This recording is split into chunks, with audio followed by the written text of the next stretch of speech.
Hello HSC 2026 batch ম্যানেজমেন্টের top 500 MCQ. আপনাদের management প্রথম পত্রে আমরা 250 এমসিকিউ প্র্যাকটিস করছি এবং দ্বিতীয় পত্রে আমরা 250 এমসিকিউ প্র্যাকটিস করব। ঠিক আছে, আমাদের টপ 500 এমসিকিউর একটা সিরিজ চলতেছিল। আজকে আমাদের সেকেন্ড সিরিজ, যেটা আপনাদের যে টপ 250 এমসিকিউ আমরা ম্যানেজমেন্ট দ্বিতীয় পত্রে করব। ঠিক আছে, আপনাদের এখানে দ্বিতীয় পত্রে কিন্তু আপনাদের অধ্যায় আছে কয়টা? 10টা। আপনাদের প্রথম পত্রের অধ্যায় ছিল কতটা? 12টা। এখানে আপনাদের অধ্যায় আছে 10টা।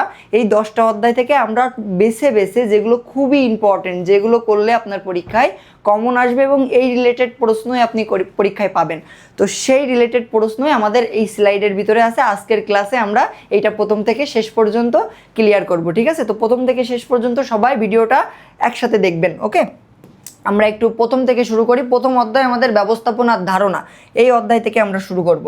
দেখেন, প্রথমে বলা আছে ব্যবস্থাপনার সর্বজনীন কথাটি কে বলছেন। ঠিক আছে, এটা অনেক ইম্পর্টেন্ট একটা প্রশ্ন, এটা অনেক ইম্পর্টেন্ট একটা প্রশ্ন। এই প্রশ্ন কিন্তু পরীক্ষায় আসে, দেখেন অনেক বোর্ডে আসছে যে ব্যবস্থাপনার সর্বজনীন এটা বলছেন কে? এটা বলছেন সক্রেটিস। কে বলছেন?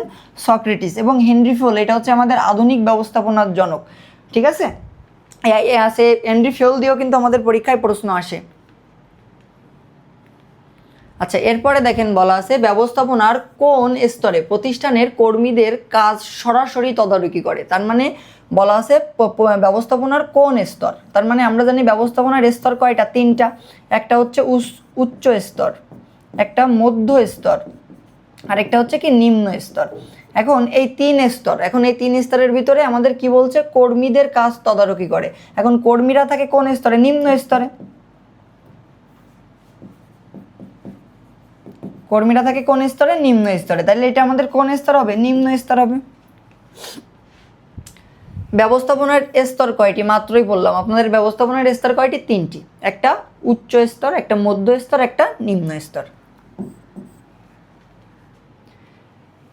আধুনিক শ্রমিক কর্মী ব্যবস্থাপনার জনককে বলা আছে অ্যাডাম স্মিথ, জেমস অন্ড, হেনরি ফিওল এবং কি রবার্ট ওয়েন।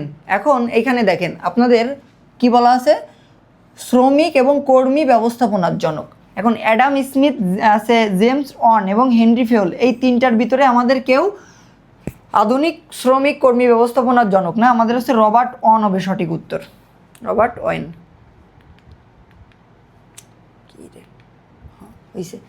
6M এর বই অন্তর্ভুক্ত কোনটা? মানি আমাদের অর্থ আমাদের ভিতরে আছে, মেথড পদ্ধতিও আছে, এবং আমাদের কি মোটিভেশন বলতে আমাদের এইখানে প্রেরণাকে বোঝায়। তাইলে আমাদের 6M এর বহির্ভূত নিচের কোনটা ছিল? ঠিক আছে, আমাদের কি এই মোটিভেশন কি এই জায়গায় আসবে? এই জায়গায় সঠিক উত্তর 1 ও 2। ব্যবস্থাপনার প্রথম কাজ হচ্ছে পরিকল্পনা এবং শেষ কাজ হচ্ছে নিয়ন্ত্রণ।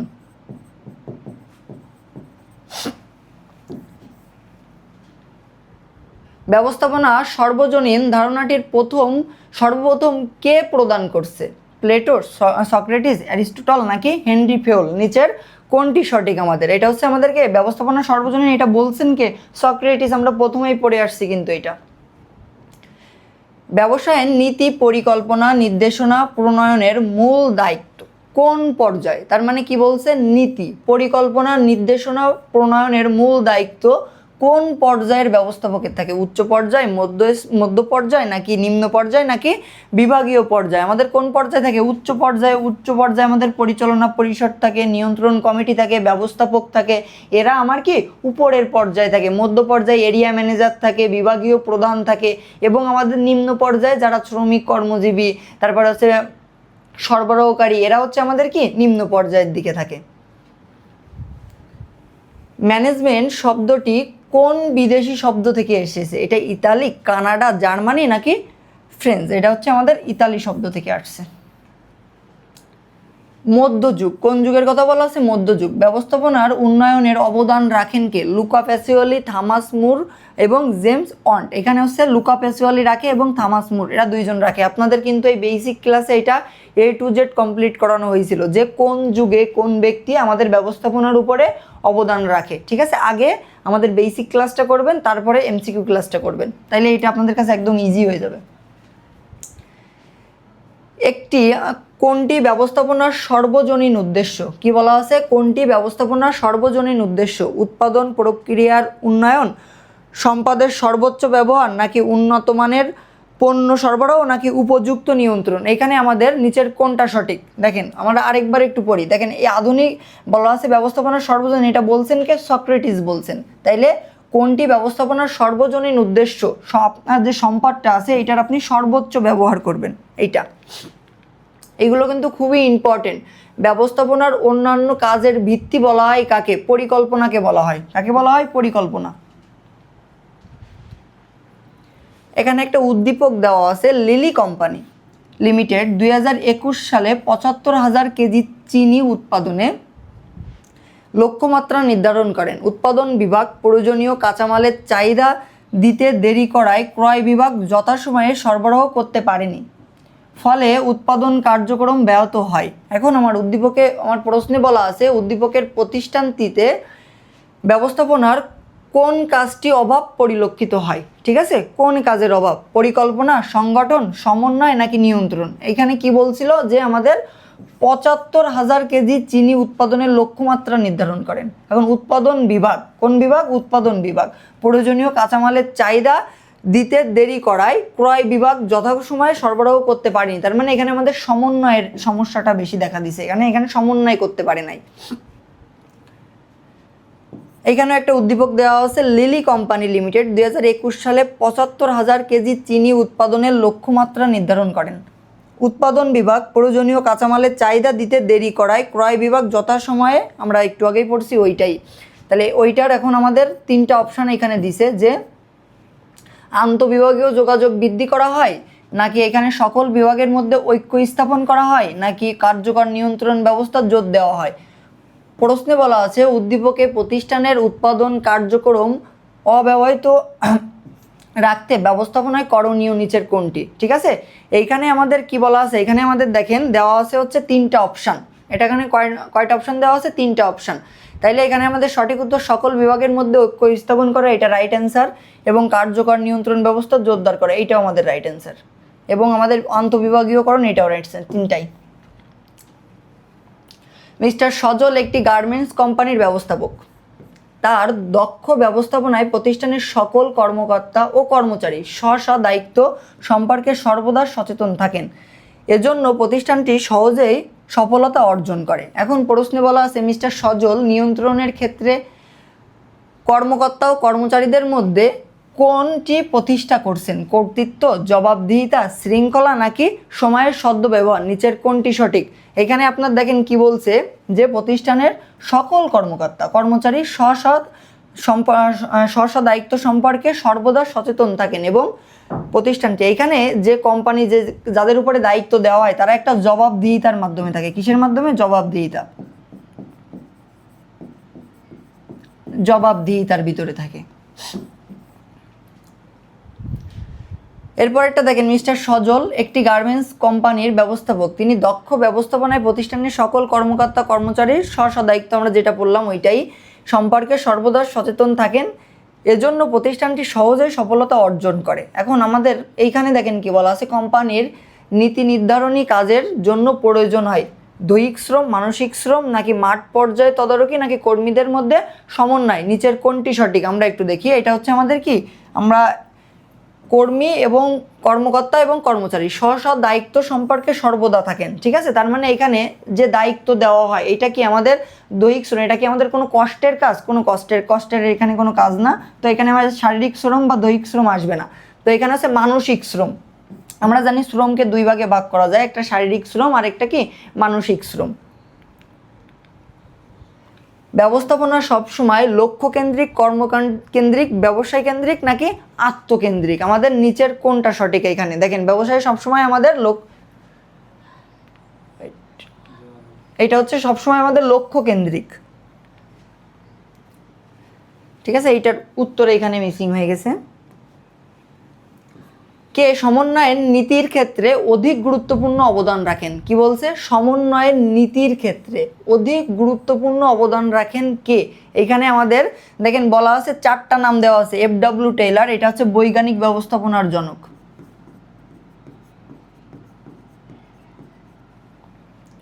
মেরি পার্কার ফ্লোট, এটা হচ্ছে আমাদের সঠিক উত্তর। এবং হেনরি ফিওল আধুনিক ব্যবস্থাপনার জনক।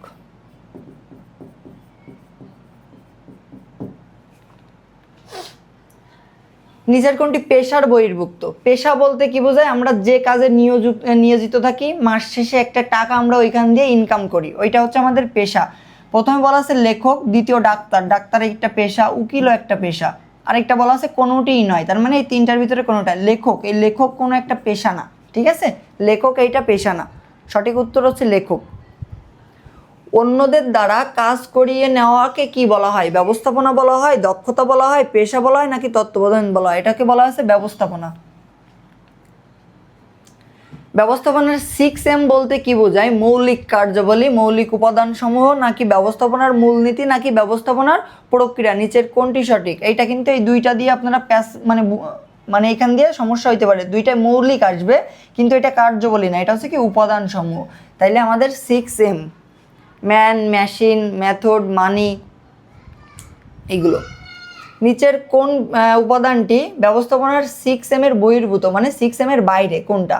মানুষ আছে, অর্থ আছে, পদ্ধতি আছে, কিন্তু সিদ্ধান্তকরণ নাই।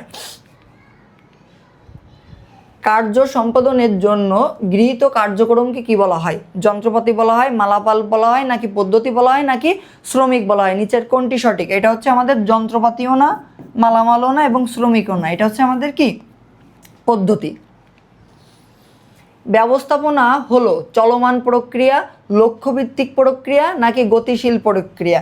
নিচের কোনটা সঠিক আমার? দেখেন, ব্যবস্থাপনা, এটা একটু ভালোভাবে মনে রাখেন, এটা কিন্তু ইম্পর্টেন্ট প্রশ্ন, ঠিক আছে? এটা 100% পরীক্ষায় আসার সম্ভাবনা রয়েছে যে ব্যবস্থাপনা হলো নিচের কোনটি অথবা একটি চলমান প্রক্রিয়া। রাইট, এটা চলতেই থাকে, কারণ আপনাদের পরিকল্পনা দিয়ে শুরু হয় এবং আমাদের নিয়ন্ত্রণ দিয়ে এটা শেষ হয়।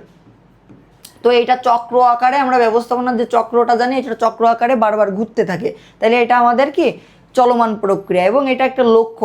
অবশ্যই ব্যবস্থাপনা একটা লক্ষ্য ভিত্তিক প্রক্রিয়া আছে আমাদের প্রক্রিয়া, আরেকটা হচ্ছে গতিশীল প্রক্রিয়া, ঠিক আছে? কারণ এটা চলতেই থাকে। তাহলে সঠিক উত্তর আমাদের সবগুলো।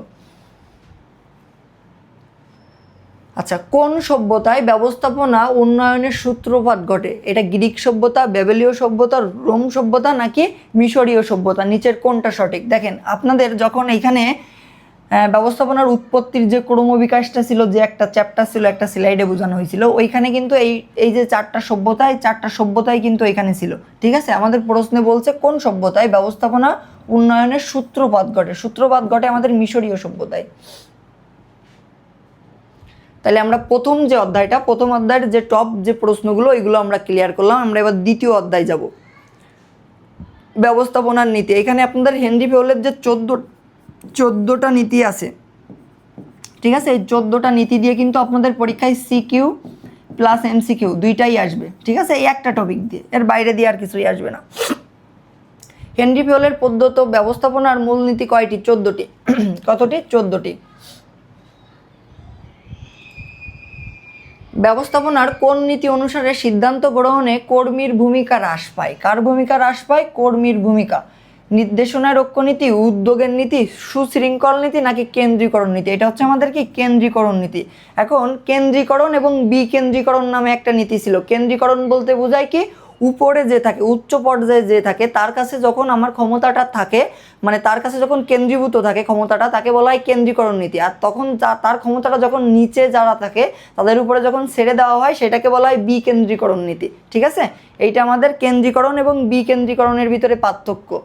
আধুনিক ব্যবস্থাপনার জনককে আমরা একটু আগে পড়ে আসছি যে হেনরি ফিওল হচ্ছে আমাদের কি আধুনিক ব্যবস্থাপনার জনক। আর বৈজ্ঞানিক ব্যবস্থাপনা হচ্ছে এফ.ডব্লিউ. টেইলর। এই যে পরের প্রশ্নটাই আসছে, বৈজ্ঞানিক ব্যবস্থাপনার জনককে? এফ.ডব্লিউ. টেইলর। এই আধুনিক ব্যবস্থাপনা এবং বৈজ্ঞানিক ব্যবস্থাপনা, এই দুইটার ভিতরে কিন্তু একটা এমসিকিউ পরীক্ষায় পাবেন। হেনরি ফিওল কোথায় জন্মগ্রহণ করেন? তিনি জন্মগ্রহণ করেন হচ্ছে তুরস্কে, ঠিক আছে? এটা ইস্তাম্বুল শহরে। ইস্তাম্বুল শহরে তিনি এইখানে জন্মগ্রহণ করেন, ঠিক আছে? তিনি কোথায় জন্মগ্রহণ করেন? এইখানে জন্মগ্রহণ করেন। তাইলে তুরস্কের ইস্তাম্বুল শহরে তিনি জন্মগ্রহণ করেন। বৈজ্ঞানিক ব্যবস্থাপনার নিচের নীতি কয়টি? 2টি, 3টি, 4টি, নাকি 5টি? আমাদের হচ্ছে বৈজ্ঞানিক ব্যবস্থাপনার নীতি হচ্ছে 4টি, আর হেনরি ফিওলের নীতি কয়টি? 14টি। হেনরি ফেওল কোন দেশের নাগরিক ছিলেন এইটা দিয়ে কিন্তু গোলাই যাবে, কিন্তু তিনি জন্মগ্রহণ করেছিলেন তুরস্কে, ইস্তাম্বুল শহরে, কিন্তু তিনি নাগরিক হন কোথার? তিনি হচ্ছে ইংল্যান্ড, ফ্রান্স, জার্মানি নাকি হচ্ছে যুক্তরাষ্ট্র? তিনি হচ্ছে ফ্রান্সের নাগরিক হন। ঠিক আছে, কারণ তাকে 8 বছর বয়সে তাকে হচ্ছে তুরস্ক থেকে নিয়ে আসা হয় হচ্ছে ফ্রান্সে, ওইখানে তাকে হচ্ছে সে ওই জায়গার স্থায়ী বাসিন্দা হিসাবে থাকে। আপনাদের কিন্তু বেসিক ক্লাসে এই হেনরি ফেওলের A to Z কাহিনী, মানে তার জন্ম বৃত্তান্ত, মানে সব A to Z ক্লিয়ার করানো হয়েছে। হেনরি ফেওলের প্রদত্ত ব্যবস্থাপনার প্রথম মূলনীতি, প্রথম নীতি হচ্ছে কার্য বিভাজন বা কর্ম বিভাগের নীতি। ঠিক আছে, প্রথম যে নীতিটা কি? কার্য বিভাজন বা কর্ম বিভাগের নীতি। এইটা মানে আপনার যে কাজটা আছে ওই কাজটাকে বিভিন্ন ভাগে ভাগ করে দেওয়াকে বলা হয় হচ্ছে কর্ম বিভাজনের নীতি।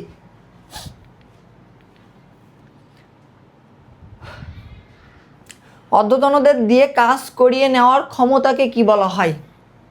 কোন নেতৃত্ব বলা হয়, ক্ষমতা বলা হয়, কর্তৃত্ব বলা হয় নাকি নেতা বলা হয়? এটাকে বলা হয় আছে কর্তৃত্ব বলা হয়। বৈজ্ঞানিক ব্যবস্থাপনার উদ্ভাবন কি ধরনের বিপ্লব ছিল? এটা আমাদের কি ধরনের, মানসিক বিপ্লব নাকি সামাজিক বিপ্লব নাকি অর্থনৈতিক বিপ্লব নাকি রাজনৈতিক বিপ্লব? এটা হচ্ছে আমাদের সামাজিক বিপ্লব, আছে মানসিক বিপ্লব। F.W. টেইলর জন্মগ্রহণ করেন কত সালে? এই F.W. টেইলর এবং হেনরি ফেওল এই দুইজনের নিয়ে কিন্তু আমাদের পরীক্ষায় আসবে। ঠিক আছে, এই দুইজনের নিয়ে কিন্তু আমাদের পরীক্ষায় প্রশ্ন আসবে। এটা 1855 সালে নাকি 1856 সালে নাকি 1857 নাকি 1858 সালে? এটা হচ্ছে 1856 সালে। বৈজ্ঞানিক ব্যবস্থাপনার অন্যতম বৈশিষ্ট্য হলো মানসিক বিপ্লব, সর্বোত্তম উপায়ে কার্যের উন্নয়ন নাকি ক্ষমতা ও দায়িত্বের সমতাকরণ? নিচের কোনটা সঠিক? ঠিক আছে, আমাদের এখানে দেখেন বলা আছে কয়টা, আমাদের 3টা অপশন দেওয়া আছে। বৈজ্ঞানিক ব্যবস্থাপনার অন্যতম বৈশিষ্ট্য হলো মানসিক বিপ্লব, সর্বোত্তম উপায়ে কাজের উন্নয়ন নাকি ক্ষমতা ও দায়িত্বের সমতাকরণ? আমাদের নিচের কোনটা সঠিক? আমাদের তাইলে সামাজিক আছে মানসিক বিপ্লব, এটা রাইট। সর্বোত্তম উপায়ে কাজের উন্নয়ন করা হয়, এইটাও রাইট। ক্ষমতা ও দায়িত্বের সমতাকরণ, এটাও রাইট, সবগুলোই রাইট। উত্তম ব্যবস্থাপনার জন্য প্রয়োজনীয় দক্ষতা হলো আন্তঃব্যক্তি আছে দক্ষতা নাকি অবদমনের দক্ষতা নাকি সমস্যা অনুধাবনের দক্ষতা? নিচের কোনটি সঠিক? আমাদের কয়টা অপশন দেওয়া আছে? 3টা অপশন দেওয়া আছে। নিচের কোনটি সঠিক আমরা দেখি। এই যে আন্তঃব্যক্তিক যে দক্ষতা, এইটা আমাদের আসবে না। আন্তঃব্যক্তির দক্ষতা না, এইটাই আমাদের আসবে এবং এইটা আমাদের হবে না। তাহলে আমাদের 1 ও 3 রাইট অ্যান্সার। ঠিক আছে, উত্তম ব্যবস্থাপনার জন্য 1 ও 3 রাইট।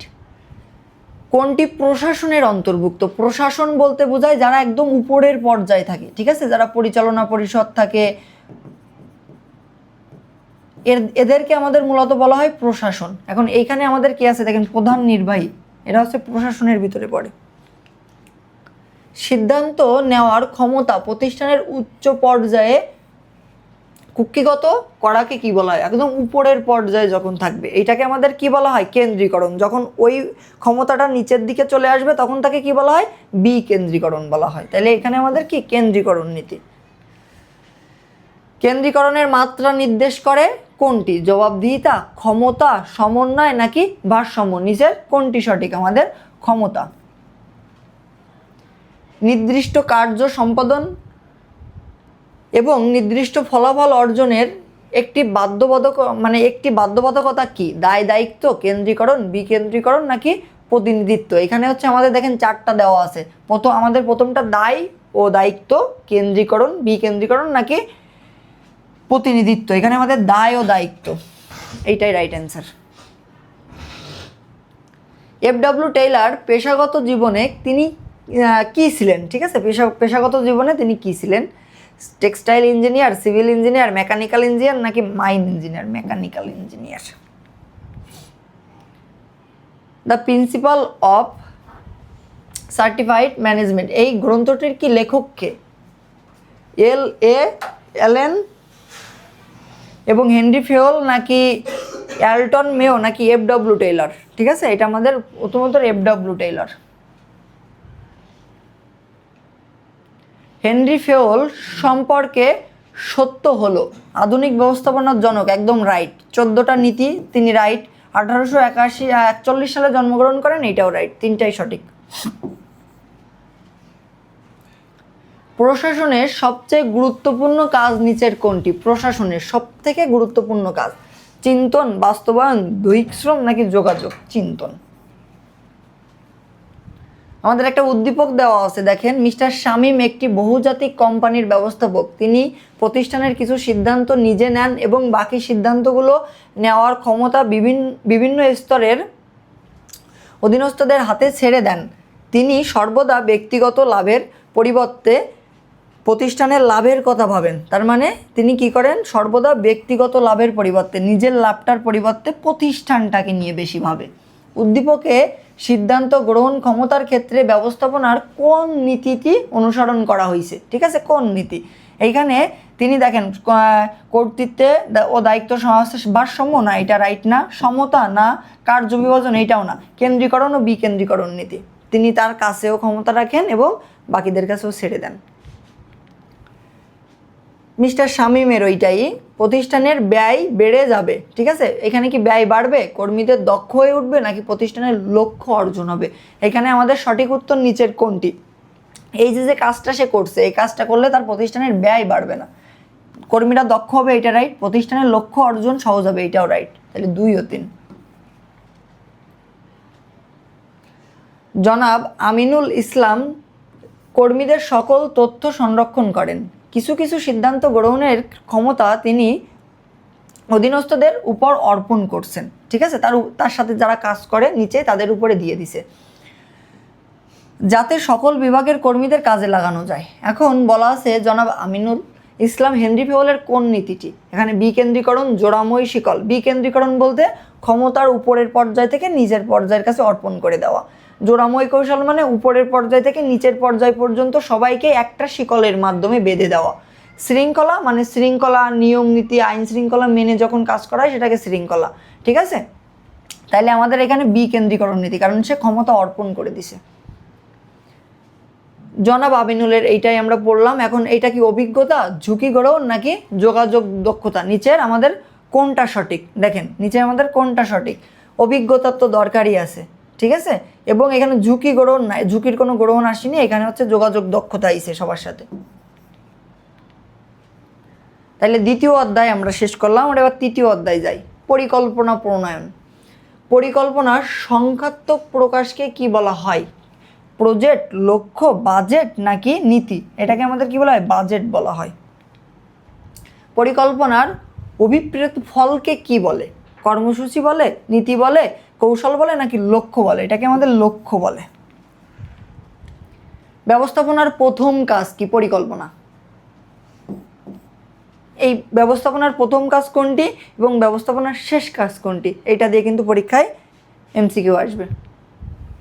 একার্থক পরিকল্পনা অন্তর্ভুক্ত হলো কি? এটা একটা নীতি না? একার্থক পরিকল্পনা কোনো নীতি না, এটা একটা কর্মসূচি এবং এটা একটা পরিকল্পনা। এর সঠিক উত্তর 2 ও 3। জনাব কামাল তার প্রতিষ্ঠানের একজন নির্বাহী পরিচালক। গত 5 বছর ধরে কারখানাটি একই পদ্ধতিতে কর্মী নিয়োগ করছেন। একই পদ্ধতিতে। উদ্দীপকে কোন ধরনের পরিকল্পনার কথা বলা আছে? স্থায়ী, একার্থক, লক্ষ্য নাকি স্বল্প মেয়াদী পরিকল্পনা? দেখেন এটা তিনি কি করে? গত 5 বছর ধরে, ঠিক আছে, 5 বছর একটা হিউজ টাইম ধরে সেই করে, তাই এটা আমাদের স্থায়ী পরিকল্পনা।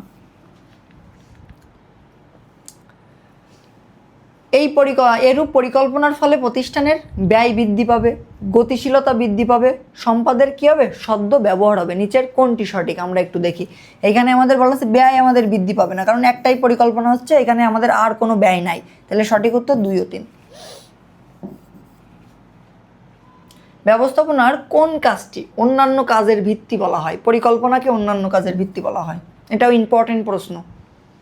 পরিকল্পনা কিসের মাধ্যমে ঝুঁকি ও অনিশ্চয়তা দূর করে? অর্থ, দিক নির্দেশনা, শ্রম নাকি পূর্ব অনুমান? পূর্ব অনুমান। ঠিক আছে, পরিকল্পনা মানে আপনি পূর্বেরটা ভাবতে পারতেছেন, ওইটাকে বলা হয় পূর্ব অনুমান। মানে আগের থেকে আপনার পরিকল্পনা থাকবে। একটা পরিকল্পনায় ব্যর্থ হয় যে কারণে জ্ঞানের অভাবে, অপর্যাপ্ত তথ্য নাকি অতিরিক্ত আত্মবিশ্বাস? আমাদের নিচের কোনটা সঠিক? পরিকল্পনা কি হয়? ব্যর্থ হয়। জ্ঞানের অভাবে হইতে পারে, অপর্যাপ্ত তথ্যের অভাবেও হয় এবং অতিরিক্ত আত্মবিশ্বাস। এইটা আত্মবিশ্বাস ভালো কিন্তু অতিরিক্ত ভালো না। পরিকল্পনার সীমাবদ্ধতা নিচের কোনটি? গ্রহণযোগ্যতা, বাস্তবমুখিতা, স্পষ্টতা নাকি অনমনীয়তা? নিচের কোনটি সঠিক? দেখেন অনমনীয়তা, এটা হচ্ছে আমাদের কি যে সীমাবদ্ধতা। এটা প্রকল্প কোন ধরনের পরিকল্পনা? একার্থক পরিকল্পনা, স্থায়ী পরিকল্পনা, স্বল্পমেয়াদী নাকি দীর্ঘমেয়াদী পরিকল্পনা? এইটা হচ্ছে আমাদের একার্থক পরিকল্পনা, কারণ এই পরিকল্পনাটা একবার করা হয়। এই যে প্রকল্প যখন শুরু হয়েছে তখন আমরা একবারই পরিকল্পনা করছি, এই প্রকল্প শেষ হবে আবার আরেকটা শুরু করব, আরেকবার পরিকল্পনা শুরু করব, এটাকে বলা হয় আমার একার্থক পরিকল্পনা। স্বল্পমেয়াদী, স্বল্পমেয়াদী এখন আমাদের এইখানে আছে হচ্ছে একটা স্বল্পমেয়াদী,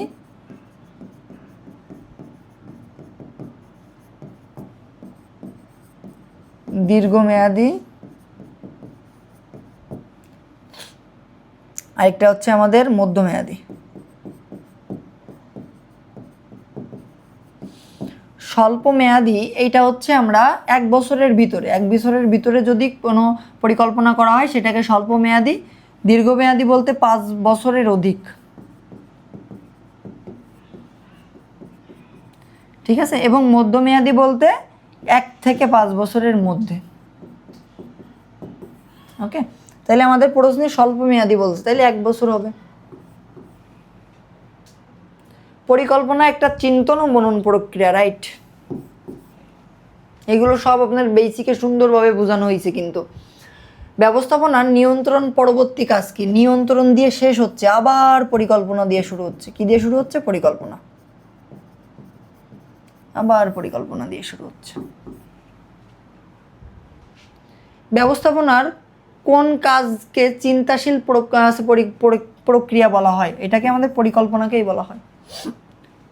ব্যবস্থাপনার কোন কাজটি বর্তমান ও ভবিষ্যতের মধ্যে সেতু বন্ধন রচনা করে? তার মানে বর্তমানে আপনি একটা ভাববেন এবং ভবিষ্যতে ওইটা নিয়ে কাজ করবে, এটা হচ্ছে পরিকল্পনা।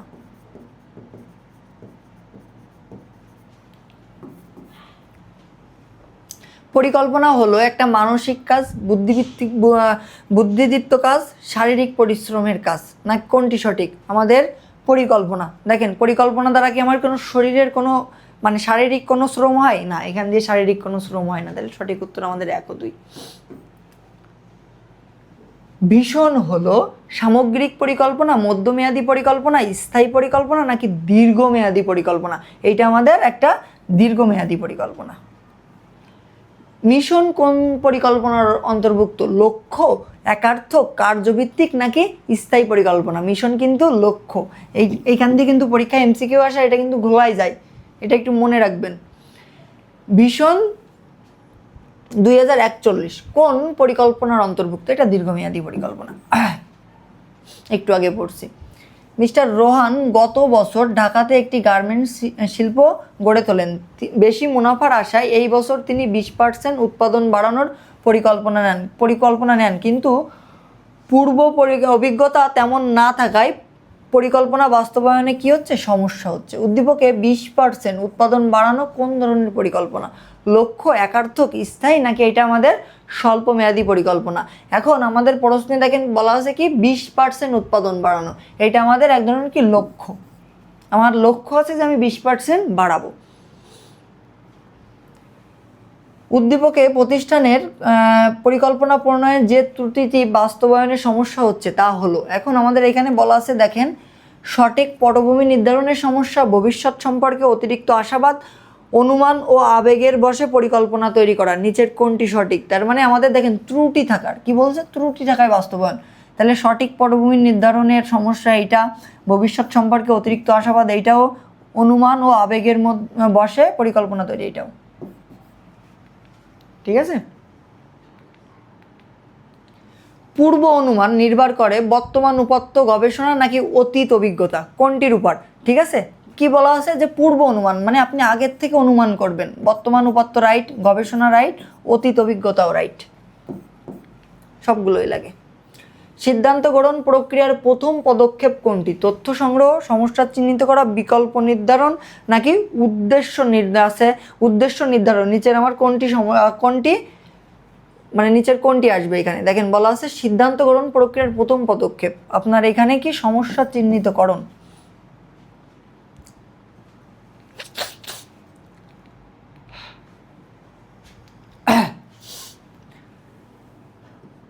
সিদ্ধান্ত গ্রহণের ক্ষেত্রে কি হয়, প্রতিষ্ঠানের সক্ষমতা বিবেচনা করতে হয়,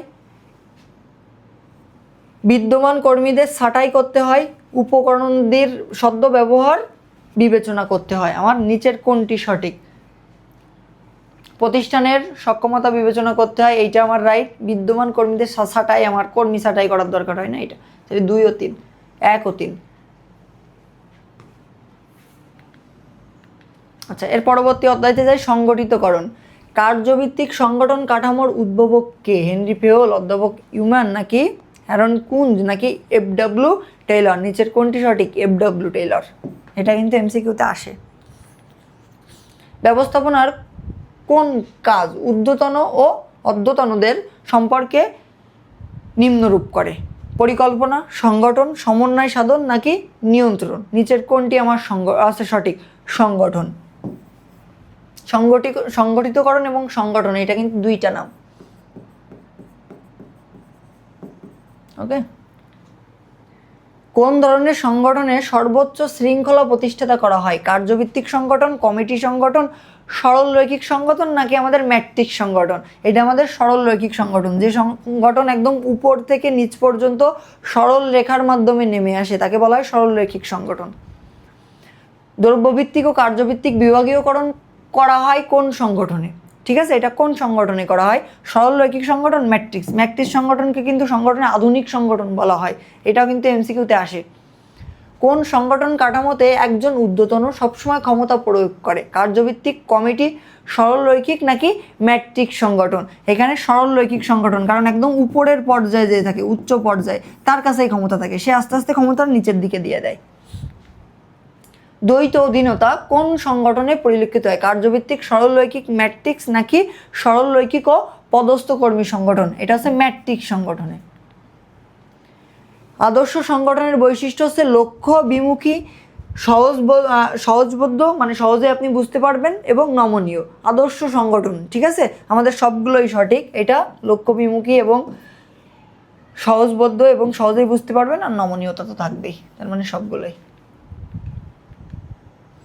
সংগঠন প্রক্রিয়ার প্রথম কাজ কি? কার্য বিভাজন করা, পারস্পরিক সম্পর্ক স্থাপন করা, দায়িত্ব কর্তব্য, নাকি নির্দিষ্টকরণ? নিচের কোনটি সঠিক? কার্য বিভাজন, ঠিক আছে, কাজটাকে ভাগ করে দেওয়া।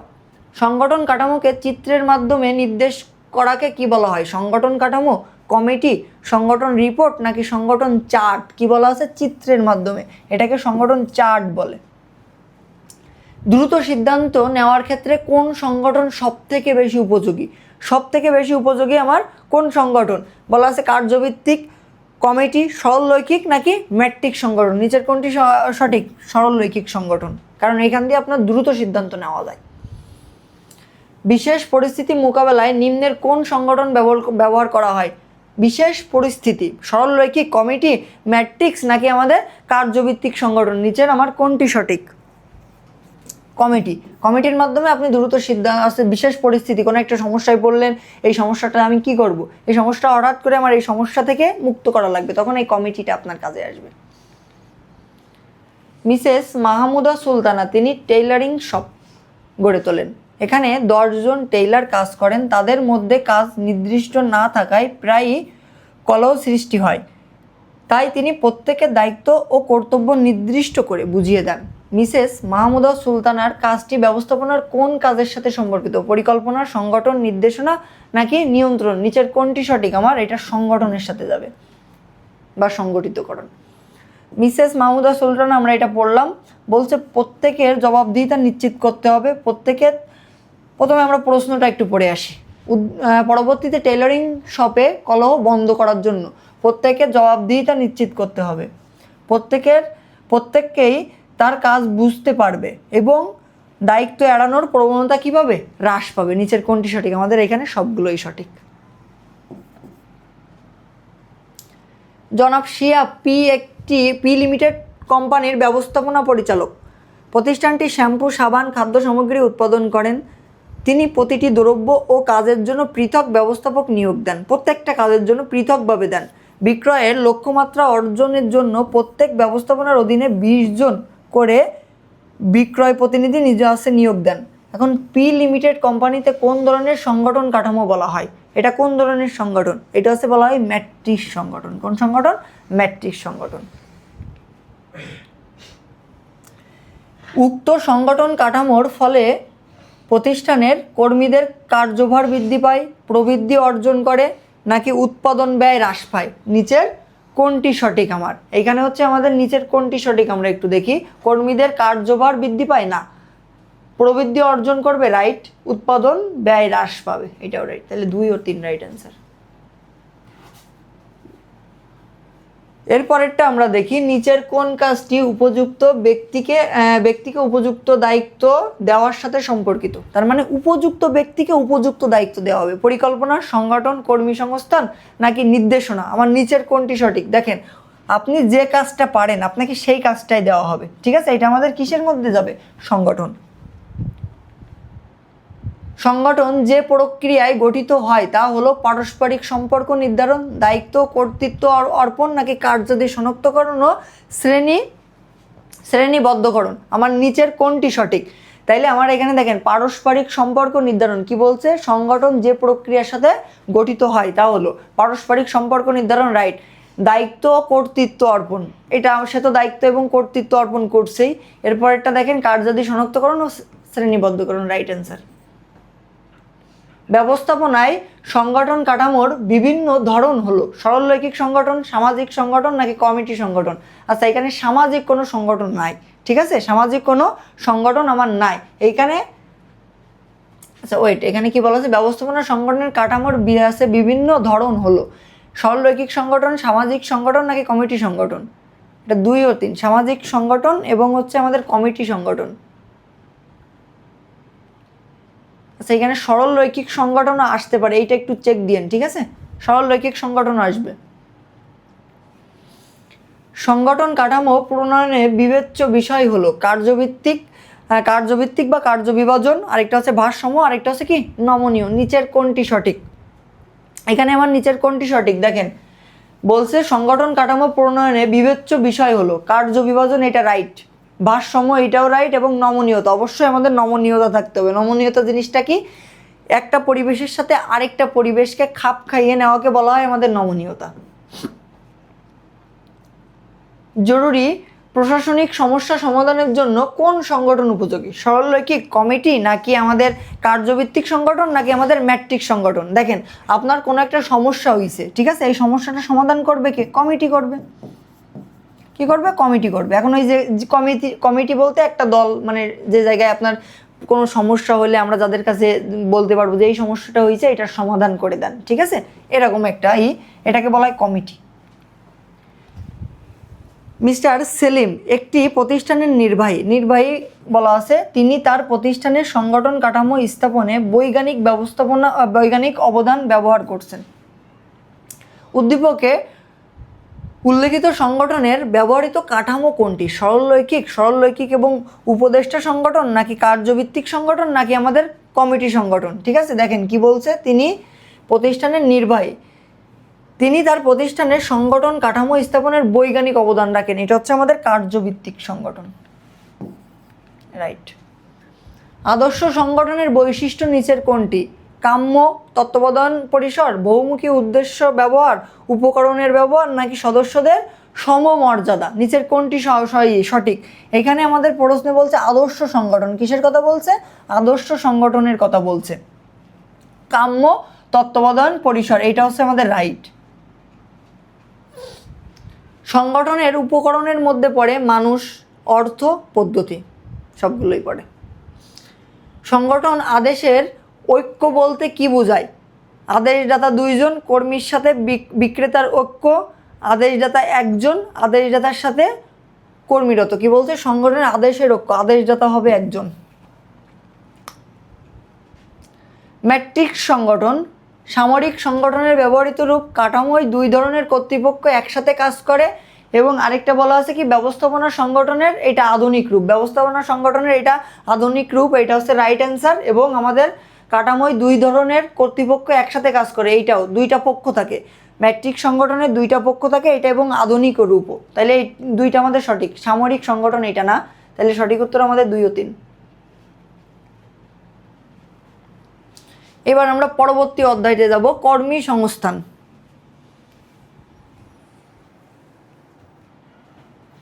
আচ্ছা, কর্মী সংঘের উৎস কয়টি? ঠিক আছে, কর্মী সংঘের উৎস হচ্ছে দুইটি, একটা হচ্ছে অভ্যন্তরীণ, একটা হচ্ছে বাহ্যিক। ঠিক আছে, একটা অভ্যন্তরীণ উৎস, একটা বাহ্যিক উৎস।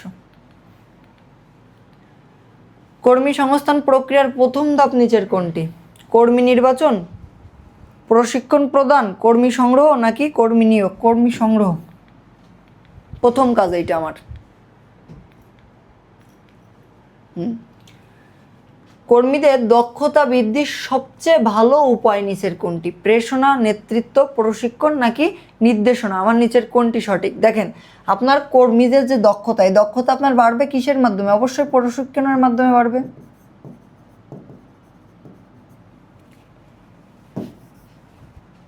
ঠিক আছে, কর্মী সংগ্রহ প্রক্রিয়ার শেষ কাজ নিচের কোনটি? কর্মী নিয়োগ, কর্মীর উৎস নির্ধারণ, বিজ্ঞপ্তি প্রদান নাকি কর্মী প্রশিক্ষণ? নিচের কোনটি সঠিক? এটা হচ্ছে আমাদের বিজ্ঞপ্তি প্রদান। হ্যাঁ, কই গেল? বিজ্ঞপ্তি প্রদান। নিচের কোনটি নিয়োগের অভ্যন্তরীণ? একটা অভ্যন্তরীণ উৎস, একটা বাহ্যিক উৎস। ঠিক আছে, শিক্ষা প্রতিষ্ঠান এটা বাহ্যিক, বিজ্ঞাপন বাহ্যিক, চাকুরি সন্ধানী বাহ্যিক, শুধু পদোন্নতি এটা অভ্যন্তরীণ। শ্রম গুণমানতা হ্রাসকরণে কোন উৎস থেকে কর্মী সংগ্রহ করা হয়? ঠিক আছে, বলা আছে প্রশিক্ষণ কেন্দ্র, বিজ্ঞাপন নাকি আউটসোর্সিং নাকি পদোন্নতি? নিচের কোনটি সঠিক? পদোন্নতির মাধ্যমে। পদোন্নতি বলতে আমার প্রতিষ্ঠানে যারা কাজ করে তাদের উপরের পদে উন্নত করা। ঠিক আছে, কিসের মাধ্যমে কর্মীর দক্ষতা বৃদ্ধি পায়? ঠিক আছে, প্রশিক্ষণের মাধ্যমে কর্মীর দক্ষতা বৃদ্ধি পায়। কর্মীদের কাজের মাধ্যমে প্রশিক্ষণ দেওয়া হয় পদ পরিবর্তন, বক্তব্যতা নাকি তারপরে বলা সেমিনার নাকি অধিবেশন? নিচের কোনটি সঠিক? এখানে পদ পরিবর্তন, পদ পরিবর্তনের মাধ্যমে প্রশিক্ষণ দেওয়া। মানব সম্পদ ব্যবস্থাপনার প্রথম কাজ নিচের কোনটি? এটা ভেরি ভেরি ইম্পর্টেন্ট প্রশ্ন, ভেরি ভেরি ইম্পর্টেন্ট প্রশ্ন। ঠিক আছে, এটা কিন্তু আপনাদের পরীক্ষায় আসতে পারে, এটা খুবই ইম্পর্টেন্ট একটা প্রশ্ন। তাহলে কি বলা আছে? কর্মী সংগ্রহ, কর্মী নির্বাচন নাকি মানব সম্পদ পরিকল্পনা নাকি প্রশিক্ষণ ও উন্নয়ন? নিচের আমার কোনটি সঠিক? কি বলছে? মানব সম্পদ ব্যবস্থাপনা। তাহলে এটা আমাদের মানব সম্পদ পরিকল্পনা, এটাই আসবে। কর্মীদের বাহ্যিক উৎস নিচের কোনটি? পদোন্নতি এটা হচ্ছে অভ্যন্তরীণ, নিয়োজিত কর্মী অভ্যন্তরীণ, শ্রমিক সংঘের সুপারিশ এইটাও অভ্যন্তরীণ। তার মানে এইটা হচ্ছে আমাদের বাহ্যিক উৎস, বিজ্ঞাপন বাইরের থেকে নিয়ে আসায়। কর্মী নির্বাচন প্রক্রিয়ার প্রথম কাজ নিচের কোনটি? বিজ্ঞপ্তি প্রদান, উৎস নির্ধারণ, আবেদনপত্র সংগ্রহ যাচাই নাকি যোগ্যতা নির্ধারণ? নিচের কোনটি সঠিক? আপনি সর্বপ্রথম কি করবেন? আবেদনপত্র সংগ্রহ কি যাচাই, এটা আমাদের করা লাগবে প্রথমে। নিচের কোনটি কর্মী সংগ্রহ প্রক্রিয়ার বহির্ভূত? মানে বহির্ভূত নিচের কোনটি? আবেদনপত্র গ্রহণ, বাছাই, উৎস নির্ধারণ, সাক্ষাৎকার গ্রহণ নাকি নিযুক্তি পরীক্ষায় অংশগ্রহণ? নিচের কোনটি সঠিক? উৎস নির্ধারণ, এটা আমাদের ভিতরে নাই। কাজের প্রতি আগ্রহ যাচাইয়ের পরীক্ষা কোনটি? বুদ্ধিমত্তা, প্রবণতা, দক্ষতা নাকি ব্যক্তিত্ব? নিচের কোনটি সঠিক? প্রবণতা। এগুলো কিন্তু এমসিকিউ খুবই ইম্পর্টেন্ট, পরীক্ষা আসতে পারে। নিচের কোন পরীক্ষা দ্বারা চাকরি প্রার্থীর রুচি, অভ্যাস, পছন্দ অপছন্দ সম্পর্কে জানা যায়? ব্যক্তিত্ব, যোগ্যতা, বুদ্ধিমত্তা নাকি প্রবণতা? নিচের কোনটি সঠিক? ব্যক্তিত্ব, রাইট অ্যান্সার। ব্যক্তিত্বের মাধ্যমে আপনি এগুলো জানবেন। প্রশিক্ষণের মাধ্যমে প্রধানত নিচের কোনটি বাড়ে? দক্ষতা বাড়ে। কিসের মাধ্যমে? প্রশিক্ষণের মাধ্যমে, অবশ্যই দক্ষতা বাড়বে। কাজের মাধ্যমে প্রশিক্ষণ কোন আছে পদ্ধতি? নিচের কোনটি? কাজের মাধ্যমে যদি বলা থাকে এটা শিক্ষানবিশ পদ্ধতি হয়। কি পদ্ধতি? শিক্ষানবিশ, মানে আপনাকে হাতে কলমে শিখাই দিবে। ঠিক আছে, ওইটাকে বলা হয় শিক্ষানবিশ পদ্ধতি প্রশিক্ষণের। প্রশিক্ষণের মাধ্যমে কর্মীদের যা বৃদ্ধি পায় তা হলো দক্ষতা বৃদ্ধি পায়, মনোবল বৃদ্ধি পায়, কার্যসন্তুষ্টি। 1 ও 2 রাইট অ্যান্সার। ঠিক আছে, কার্যসন্তুষ্টি হয় না, এখানে দক্ষতা এবং মনোবল এটাই হয়। শাপলা ব্যাংক লিমিটেড এর নির্বাহী নিয়োগের প্রয়োজন। ঠিক আছে, তার মানে একজন নির্বাহীর দরকার। পরিচালনা পরিষদের চেয়ারম্যান জনাব তালুকদার বিভিন্ন উৎস থেকে নির্বাহী সংগ্রহের সুবিধা অসুবিধা বিবেচনা করে তার পরিচিত জনাব সাজেদ চৌধুরীকে নির্বাহী হিসাবে কি দিলেন, নিযুক্ত দিলেন। তার কি হিসাব পরিচিত, কিন্তু কি বলা আছে, পরিচিত। উদ্দীপকে কর্মী সংগ্রহের কোন উৎস ব্যবহার করছেন? বিজ্ঞাপন, মেধার শিকার, বাহ্যিক নাকি অভ্যন্তরীণ? অবশ্যই অভ্যন্তরীণ, কারণ পরিচিত কাউকে নিছে। এরপরে বলা আছে বর্ণিত উৎস হতে কর্মী সংগ্রহের ফলে কী হবে, ব্যয় হ্রাস পাবে, আনুষ্ঠানিকতা বেশি পালন করা হবে, তারপরে বিশ্বস্ত কর্মী নিয়োগ করা যায়। নিচের কোনটি সঠিক? দেখেন এখানে আমার ব্যয় হ্রাস পাবে, এটা রাইট অ্যান্সার। আনুষ্ঠানিকতা বেশি, এইটা পাবে না, তাহলে আমাদের 1 ও 3 বিশ্বস্ত কর্মী নিয়োগ পাবে, এইটাও। মিস্টার মেহেদি একটি প্রতিষ্ঠানের হিসাব সহকারী হিসাবে নিয়োগপ্রাপ্ত হন। তাকে একজন দক্ষ হিসাবরক্ষকের অধীনে হাতে কলমে কাজ শেখানোর জন্য 1 বছর মেয়াদে ন্যস্ত করা হয়। পরবর্তীতে তাকে স্থায়ীভাবে নিয়োগ দেওয়া হয়। পরবর্তীতে তাকে কী দিছে? স্থায়ীভাবে দিছে। উদ্দীপকের প্রশিক্ষণ পদ্ধতিসমূহের মধ্যে কোনটির ইঙ্গিত পাওয়া যায়? নিচের কোনটি সঠিক? দেখেন শিক্ষানবিশ না পদ আবর্তন নাকি হচ্ছে আমাদের পদ আছে প্রবেশন নাকি কোচিং? নিচের কোনটি সঠিক? দেখেন আমরা আরেকবার একটু পড়ে আসি। সে সহকারী হিসাবে নিয়োগপ্রাপ্ত হন, তাকে একজন দক্ষ হিসাবরক্ষকের অধীনে হাতে কলমে, রাইট। এখানে দেখেন হাতে কলমে বলা আছে, আমি আপনাদের একটু আগেই বলছি যে হাতে কলমে যদি বলা থাকে সেটাকে বলা হয় শিক্ষানবিশ প্রশিক্ষণ। উদ্দীপকে প্রশিক্ষণ পদ্ধতির মাধ্যমে যে দক্ষতার উন্নয়ন হয় তা হলো বিশেষ কাজ সম্পর্কে দক্ষতা অর্জন, কাজের কৌশল সম্পর্কে দক্ষতা অর্জন, কাজের পদ্ধতি ও সূত্র সম্পর্কে দক্ষতা। নিচের কোনটি সঠিক? আমাদের সবগুলোই সঠিক, এইগুলো আমার কি হয়।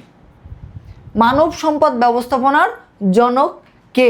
আমার এইটা একটু দেখি, রবার্ট ওয়েন, এটা হচ্ছে আমাদের মানব সম্পদ ব্যবস্থাপনার জনক বলা হয়। কর্মী সংস্থান প্রক্রিয়ার অন্তর্ভুক্ত কর্মী সংগ্রহ, কর্মী নির্বাচন এবং কর্মী প্রশিক্ষণ। আচ্ছা, কর্মী সংগ্রহ প্রক্রিয়ার অন্তর্ভুক্ত আমাদের সবগুলোই সঠিক অ্যান্সার।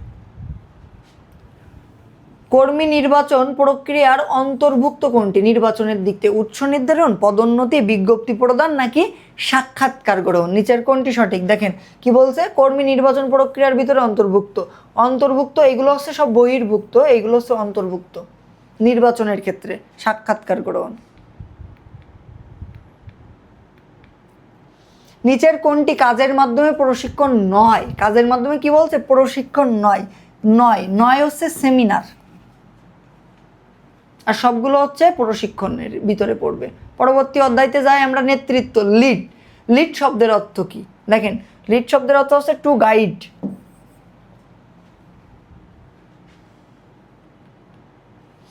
পদমর্যাদা হতে সৃষ্ট নেতৃত্বকে কি বলে? পদমর্যাদা। কি বলছে? পদমর্যাদা হতে সৃষ্ট নেতৃত্বকে কি বলা হয়? কর্মকেন্দ্রিক নেতৃত্ব, কর্মীকেন্দ্রিক, আনুষ্ঠানিক নাকি নেতিবাচক কেন্দ্রিত? এটা হচ্ছে আনুষ্ঠানিক নেতৃত্ব, পদমর্যাদার ভিত্তিতে যেটা হয়।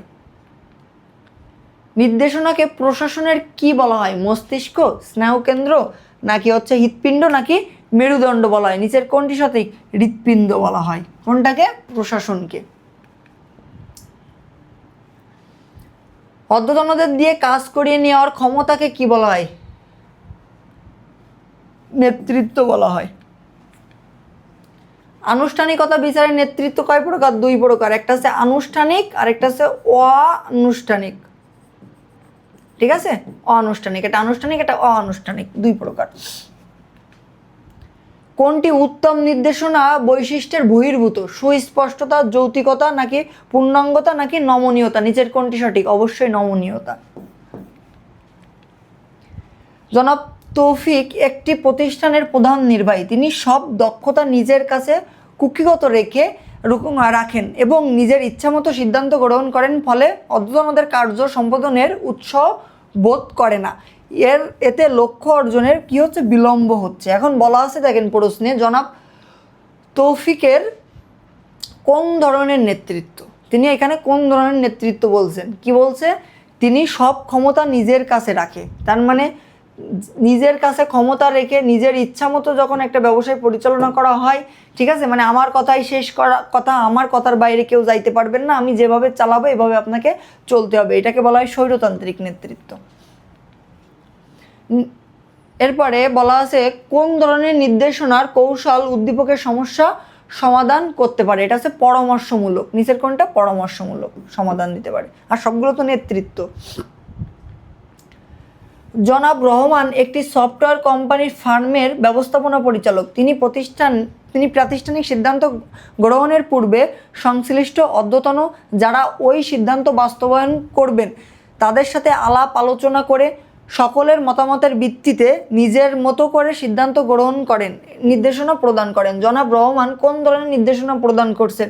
এইটা হচ্ছে কোন ধরনের স্বৈরতান্ত্রিক, পরামর্শমূলক, নাকি প্রীতিসুলভ, নাকি মুক্ত নেতৃত্ব? নিচের কোনটি সঠিক? পরামর্শমূলক। সবার থেকে পরামর্শ নিয়ে তাই কাজ করছে। পরামর্শ বা এটাকে আপনারা হচ্ছে গণতান্ত্রিক, মানে সবার থেকে মতামত নিয়েই কাজ করে। উদ্দীপকে বর্ণিত নির্দেশনার সীমাবদ্ধতা কি বলছে? জনাব রহমান সফটওয়্যার ফার্মের, এটা হচ্ছে আমরা উদ্দীপকটা পড়ছি একটু আগেই। কোনটি? উদ্দীপক বর্ণিত নির্দেশনার সীমাবদ্ধতা। নিচের আমার কোনটি সঠিক আমরা একটু দেখি। এখানে মূলত হয়েছে কি, একটি সফটওয়্যার কোম্পানির ফার্মের ব্যবস্থাপনা পরিচালক তিনি প্রাতিষ্ঠানিক সিদ্ধান্ত গ্রহণের পূর্বে সংশ্লিষ্ট অদ্যতন যারা ওই সিদ্ধান্ত বাস্তবায়ন করবেন তাদের সাথে আলাপ আলোচনা করেন। এটা নির্বাহীর সময় অপচয়, এটা সীমাবদ্ধতা। সাংগঠনিক সদস্যদের মধ্যে বিরোধ নিষ্পত্তি করার জন্য কোন কাজটি করতে হয়? নিচের আমার কোন কাজটি করতে হয়? নিয়ন্ত্রণ, আদেশ, নির্দেশনা, নাকি নেতৃত্ব? অবশ্যই নেতৃত্ব। কর্মীদের শাস্তি দেওয়ার মাধ্যমে কাজ আদায় করে নেওয়া হয় কোন নেতৃত্বে? কর্মীদের শাস্তি দেওয়ার মাধ্যমে আমার কাজ আদায় করে নিচ্ছে, এইটা আমার কোন নেতৃত্বে? দেখেন, আনুষ্ঠানিক, গণতান্ত্রিক, নাকি স্বৈরতান্ত্রিক, নাকি লাগামহীন নেতৃত্ব? নিচের কোনটি সঠিক? এটা আমাদের স্বৈরতান্ত্রিক নেতৃত্ব, মানে নেতার কথাই শেষ কথা। কোন ধরনের নেতৃত্বে কর্মীর মতামতকে সর্বাধিক গুরুত্ব দেওয়া হয়? কর্মীর কোন ধরনের নেতৃত্বে কর্মীর মতামতকে যখন কর্মীকে বেশি প্রাধান্য দেওয়া হবে সেটাকে বলা হয় কর্মী কেন্দ্রিক নেতৃত্ব। যখন কর্মকে, ঠিক আছে, কর্মকে বেশি প্রাধান্য দেওয়া হবে সেটাকে বলা হবে কর্মকেন্দ্রিক নেতৃত্ব। ঠিক আছে, তাহলে এখানে আমাদের কি কর্মী কেন্দ্রিক নেতৃত্ব। ওয়েট কি হলো? আমরা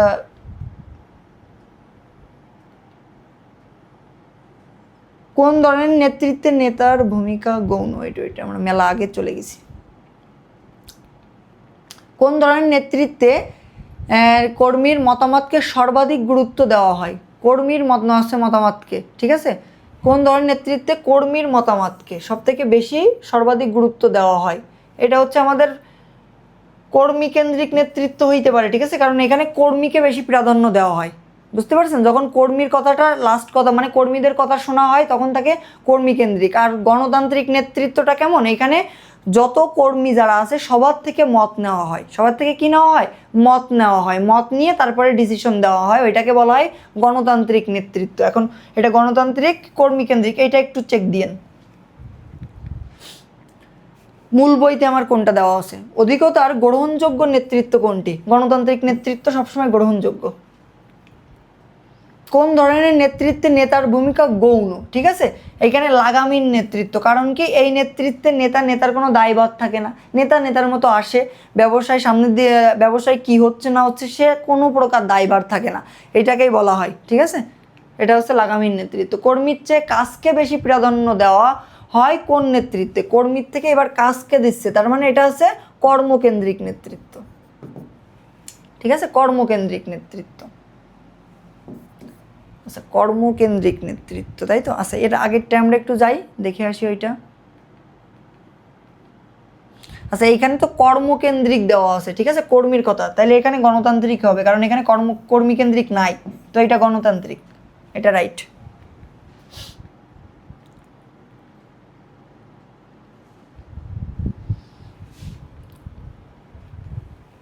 কর্মীদের শাস্তি দেওয়ার মাধ্যমে কাজ আদায় করা হয় কোন নেতৃত্বে?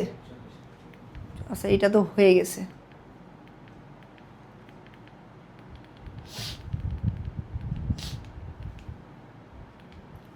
আচ্ছা, এর পরেরটাই আমরা যাবো, তাই তো? লাগামহীনের পরে কর্মীকেন্দ্রিক, এইটাও আমাদের হয়ে গেছে, কর্মীকেন্দ্রিক ছিল। পরেরটাই যাই। একজন আদর্শ নেতার গুণাবলীর বহির্ভূত, মানে একজন আদর্শ নেতার যে গুণগুলো আছে তার বাইরে নিচের কোনটা? দূরদৃষ্টি, দূরদৃষ্টি বলতে একদম মানে আগামীতে কি হবে না হবে সে আগের থেকে বুঝতে পারবে, ঠিক আছে, এটাকে বলা হয় দূরদৃষ্টি। আত্মকেন্দ্রিক মানসিকতা, সাহস নাকি ধৈর্য। আত্মকেন্দ্রিক মানে নিজেরটা কখনো সে ভাববে না, ঠিক আছে, এটা আমাদের বহির্ভূত, এটা আমাদের বৈশিষ্ট্যর গুণাবলীর ভিতরে নাই। একজন আদর্শ নেতার গুণাবলী হলো সাহস ও দৃঢ় মনোবল, আত্মকেন্দ্রিক মানসিকতা নাকি উৎসাহ ও প্রভাবিত করার দক্ষতা। নিচের কোনটি সঠিক? এখানে বলা আছে দেখেন সাহস ও দৃঢ় মনোবল থাকবে, আত্মকেন্দ্রিক থাকবে না, আমরা একটু আগেই পড়লাম। তাহলে 1 ও 3 রাইট অ্যান্সার। কাজ, হ্যাঁ, ব্যবস্থাপনার কোন কাজটি দ্বিমুখী যোগাযোগ সৃষ্টি করে? নেতৃত্ব, প্রেরণা, সমন্বয় নাকি নির্দেশনা। নিচের কোনটি সঠিক? সমন্বয়। আচ্ছা দ্বিমুখী, আচ্ছা এটা নির্দেশনায় হবে, রাইট, হ্যাঁ নির্দেশনা রাইট অ্যান্সার। নির্দেশনা। পরামর্শমূলক নির্দেশনা কোন ধরনের যোগাযোগ প্রবাহ সৃষ্টি করে? কোন ধরনের যোগাযোগ প্রবাহ আমার সৃষ্টি করে? একমুখী, দ্বিমুখী, সমান্তরাল নাকি বহুমুখী? কোনটা আমাদের সঠিক উত্তর? এখানে বলা আছে পরামর্শমূলক নির্দেশনা কোন ধরনের যোগাযোগ প্রবাহ সৃষ্টি করে, একমুখী নাকি দ্বিমুখী? এটা হচ্ছে দ্বিমুখী।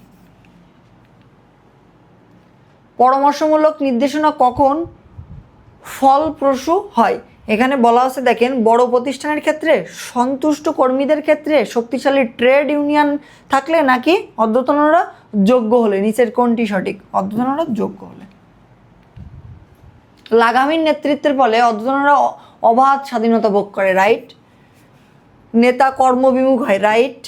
উৎপাদনশীলতা বৃদ্ধি পায়, এইটা আমার সঠিক না, ঠিক আছে, কারণ এই দুইটা যখন হয় না তখন এইটা তো হয়ই না, তাহলে সঠিক উত্তর আমার 1 ও 2।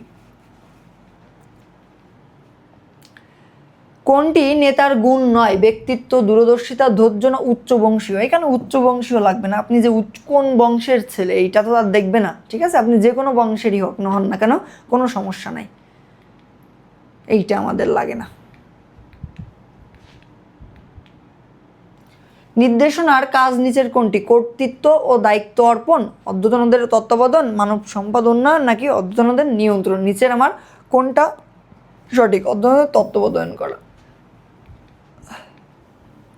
পরামর্শমূলক নির্দেশনার সুবিধা হলো ব্যক্তিক উন্নয়নে সহযোগিতা নাকি পারস্পরিক যোগাযোগ বৃদ্ধি নাকি স্বৈরচারিতা হ্রাস। নিচের কোনটা সঠিক? কি বলছে? পরামর্শমূলক। ব্যক্তিক উন্নয়নের সহায়তা, রাইট অ্যান্সার। পারস্পরিক যোগাযোগ বৃদ্ধি, এটাও আমাদের রাইট অ্যান্সার। এবং স্বৈরচারিতা মানে আমাদের স্বৈরতান্ত্রিক যেটা, এটাও আমাদের কমায় নিয়ে আসতে হবে, তো এটাও সঠিক সবগুলোই। আচ্ছা এর পরবর্তী অধ্যায়তে যাই আমরা প্রেরণা, মোটিভেশন। এখন মুভের শব্দ থেকে আমাদের মোটিভ শব্দের উৎপত্তি। দূরবর্তী কর্মীদের প্রেরণা দানের জন্য প্রযোজ্য হবে। আগে আমরা উদ্দীপকটা পড়ি। প্রত্যাশা গার্মেন্টস গাজীপুরে অবস্থিত। দূরবর্তী স্থান থেকে প্রতিষ্ঠানের প্রতিদিন কর্মীরা কাজ করতে আসে।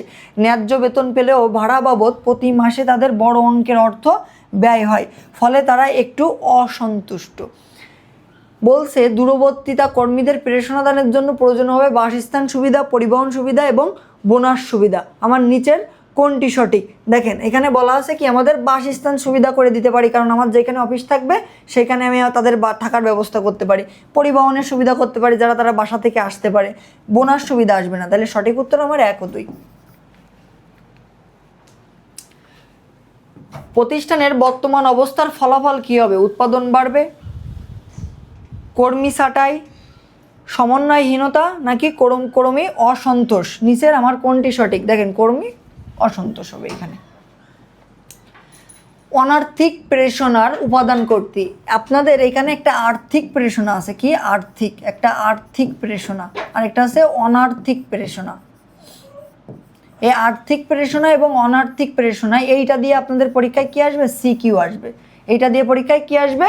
সিকিউ আসবে। এটা কিন্তু আর্থিক অনার্থিক, এটা এমসিকিউ পাবেন, সিকিউ পাবেন, ঠিক আছে। কারণ আর্থিক অনার্থিক বলতে আর্থিক এখানে অর্থটাকে আমাদের মেন করবে, কি করবে? অর্থ। আর অনার্থিকে কোনো প্রকার অর্থ থাকবে না। কি থাকবে না? অর্থ থাকবে না, অর্থ থাকবে না। তার মানে একটা আর্থিক প্রেরণা, একটা অনার্থিক প্রেরণা, মানে সেটা আমার অর্থ বোঝাবে না। এটা কিন্তু সিকিউতে আসবে, সিকিউতে বলবে যে এটা কোন প্রেরণা, ঠিক আছে, এরকম বলবে এটা আর্থিক নাকি অনার্থিক, এরকম আপনাদের উত্তর দেওয়া লাগবে, ঠিক আছে। এই অধ্যায় থেকে একটা প্রশ্ন পাবেন এইটা দিয়ে। আপনার বেসিক ক্লাসে আর্থিক প্রেরণা অনার্থিক প্রেরণা কিন্তু ভালোভাবে বোঝানো হয়েছে, ঠিক ঠিক আছে, ওই ক্লাসটা সবার আগে করবেন। অনার্থিক প্রেরণার উপাদান নিচের কোনটি? চিকিৎসা সুবিধা, ক্যান্টিন সহযোগিতা, পদোন্নতি নাকি চাকরির নিরাপত্তা? অনার্থিক মানে এখানে অর্থটাকে বোঝায় না, ঠিক আছে। চিকিৎসার সুবিধা যেটা আছে এটাই হচ্ছে কি আমার অর্থ বুঝাবে, এটাকে কি বোঝাবে? আমার অর্থ বুঝাবে, এটার ভিতরে অর্থ আছে। ক্যান্টিনের সহযোগিতা এখানে আমার অর্থ আছে, পদোন্নতি অর্থ বোঝায়, কিন্তু আমাদের চাকরির নিরাপত্তা এটা আমাদের অনার্থিক। প্রেরণার দ্বি উপাদান তত্ত্বের জনককে কি বলছে? দ্বি উপাদান। দ্বি উপাদান মানে এখানে দুইটা উপাদান, এইটা হচ্ছে আমাদের কি ফ্রেডারিক হার্জবার্গ। আর আব্রাহাম মাসলো এটা হচ্ছে মাসলোর যে সোপান তত্ত্ব আছে ওইটার জনক।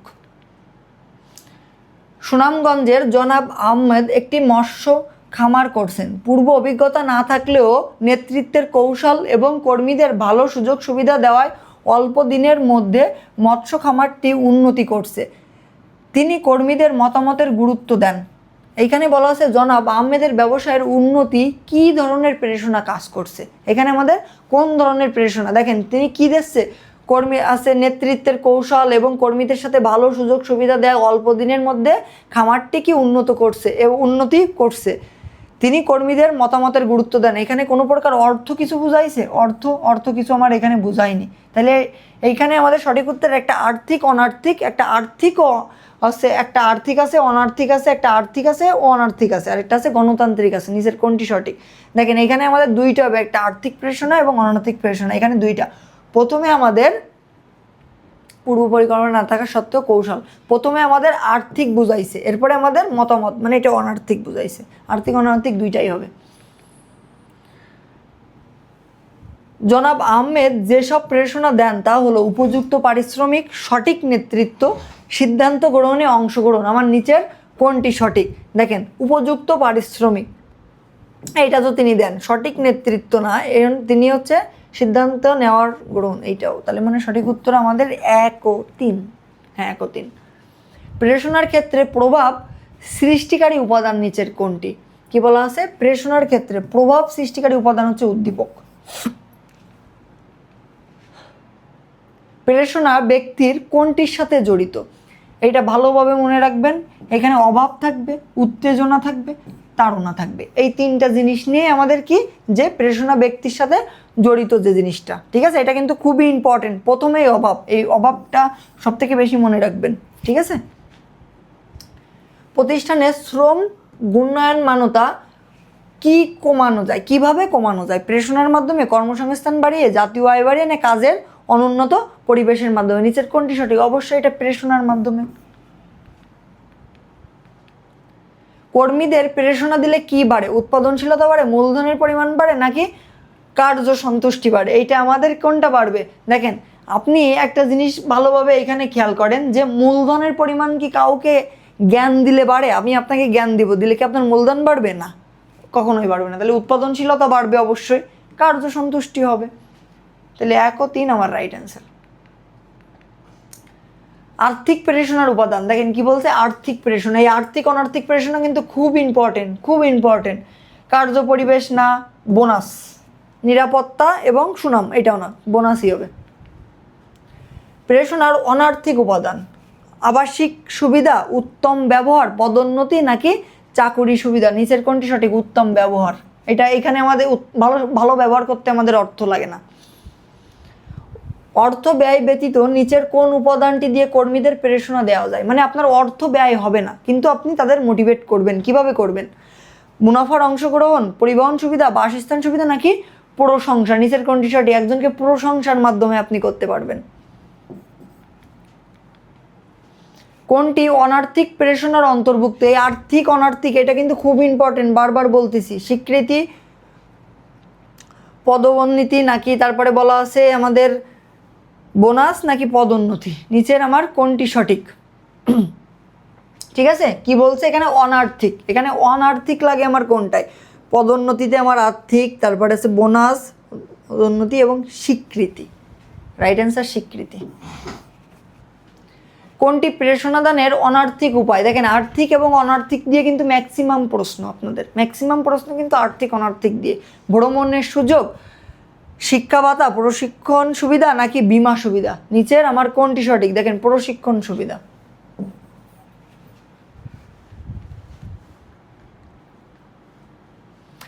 চাহিদা সোপান তত্ত্বের প্রবর্তক কে?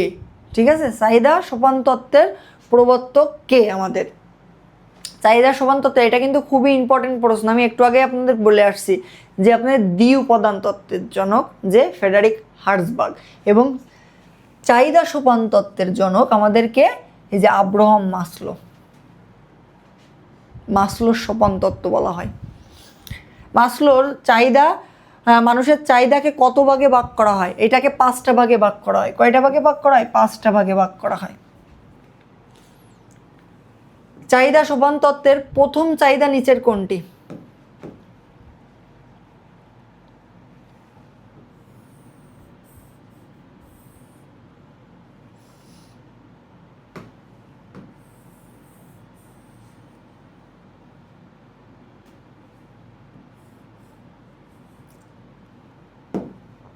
আচ্ছা, এটা হচ্ছে আপনাদের মূলত কয় প্রকার? 5 প্রকার। ঠিক আছে, কয় প্রকার? 5 প্রকার।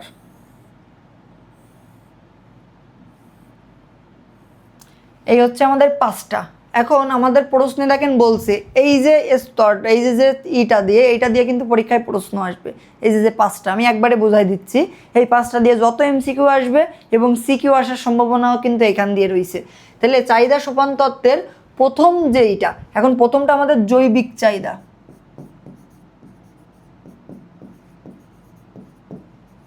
চাহিদা, ঠিক আছে, কি পেলাম? জৈবিক চাহিদা। এরপরে আমাদের যখন এইটার পরে আমাদের লাগবে নিরাপত্তা। কি লাগবে? নিরাপত্তা। এরপরে লাগবে সামাজিক চাহিদা। ঠিক আছে, এরপরে লাগবে আমার হচ্ছে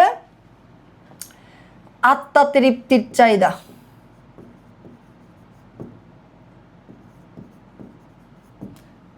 পরেরটা হচ্ছে আত্মা প্রতিষ্ঠা।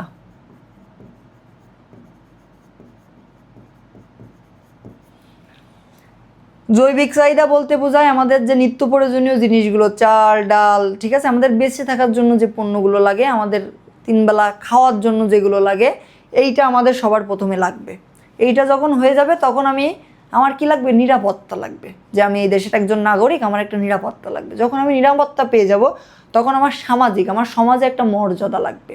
যখন আমি সামাজিক মর্যাদাও পাবো, তারপরে আমার একটা আত্মা তৃপ্তি লাগবে, যেমন বন্ধু লাগবে, তারপরে হচ্ছে আত্মীয় স্বজন লাগবে, একটা ঘোরাফেরা সুখ আনন্দ, এইগুলো আমার লাগবে। যখন আমার এইগুলো লাগবে তখন আত্মা প্রতিষ্ঠা। ঠিক আছে, আত্মা প্রতিষ্ঠা মানে কি? আমি এমন কিছু করে যাইতে চাই যেটা আমাকে সবাই মনে রাখবে, যে সৃজনশীল কোনো একটা কাজ, নতুন কোনো সৃষ্টি করে যাইতে চাই, এরকম কিছু আমার চাহিদা। তো এইটা হচ্ছে আমাদের টোটাল 5টা চাহিদা। তাহলে প্রথম যে চাহিদা, এটাকেই আমাদের জৈবিক চাহিদা।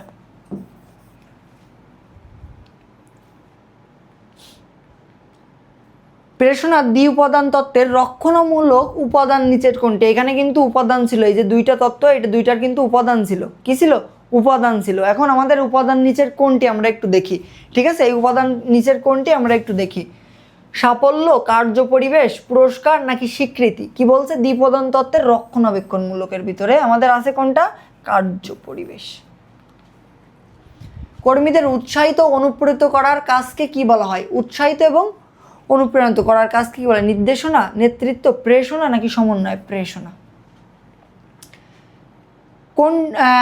কোনটি একটি মনস্তান্ত্রিক কাজ? নিচের কোনটি মনস্তান্ত্রিক কাজ? প্রেরণা একটা এক ধরনের মনস্তান্ত্রিক কাজ।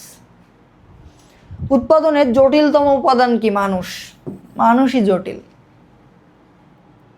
প্রেরণার ফলে উৎপাদন বাড়ে, আত্মা তৃপ্তি বাড়ে, ব্যয় সংকোচন হয়। নিচের কোনটা সঠিক? ঠিক আছে, আমরা একটু নিচের কোনটা সঠিক একটু দেখি। কি বলা আছে?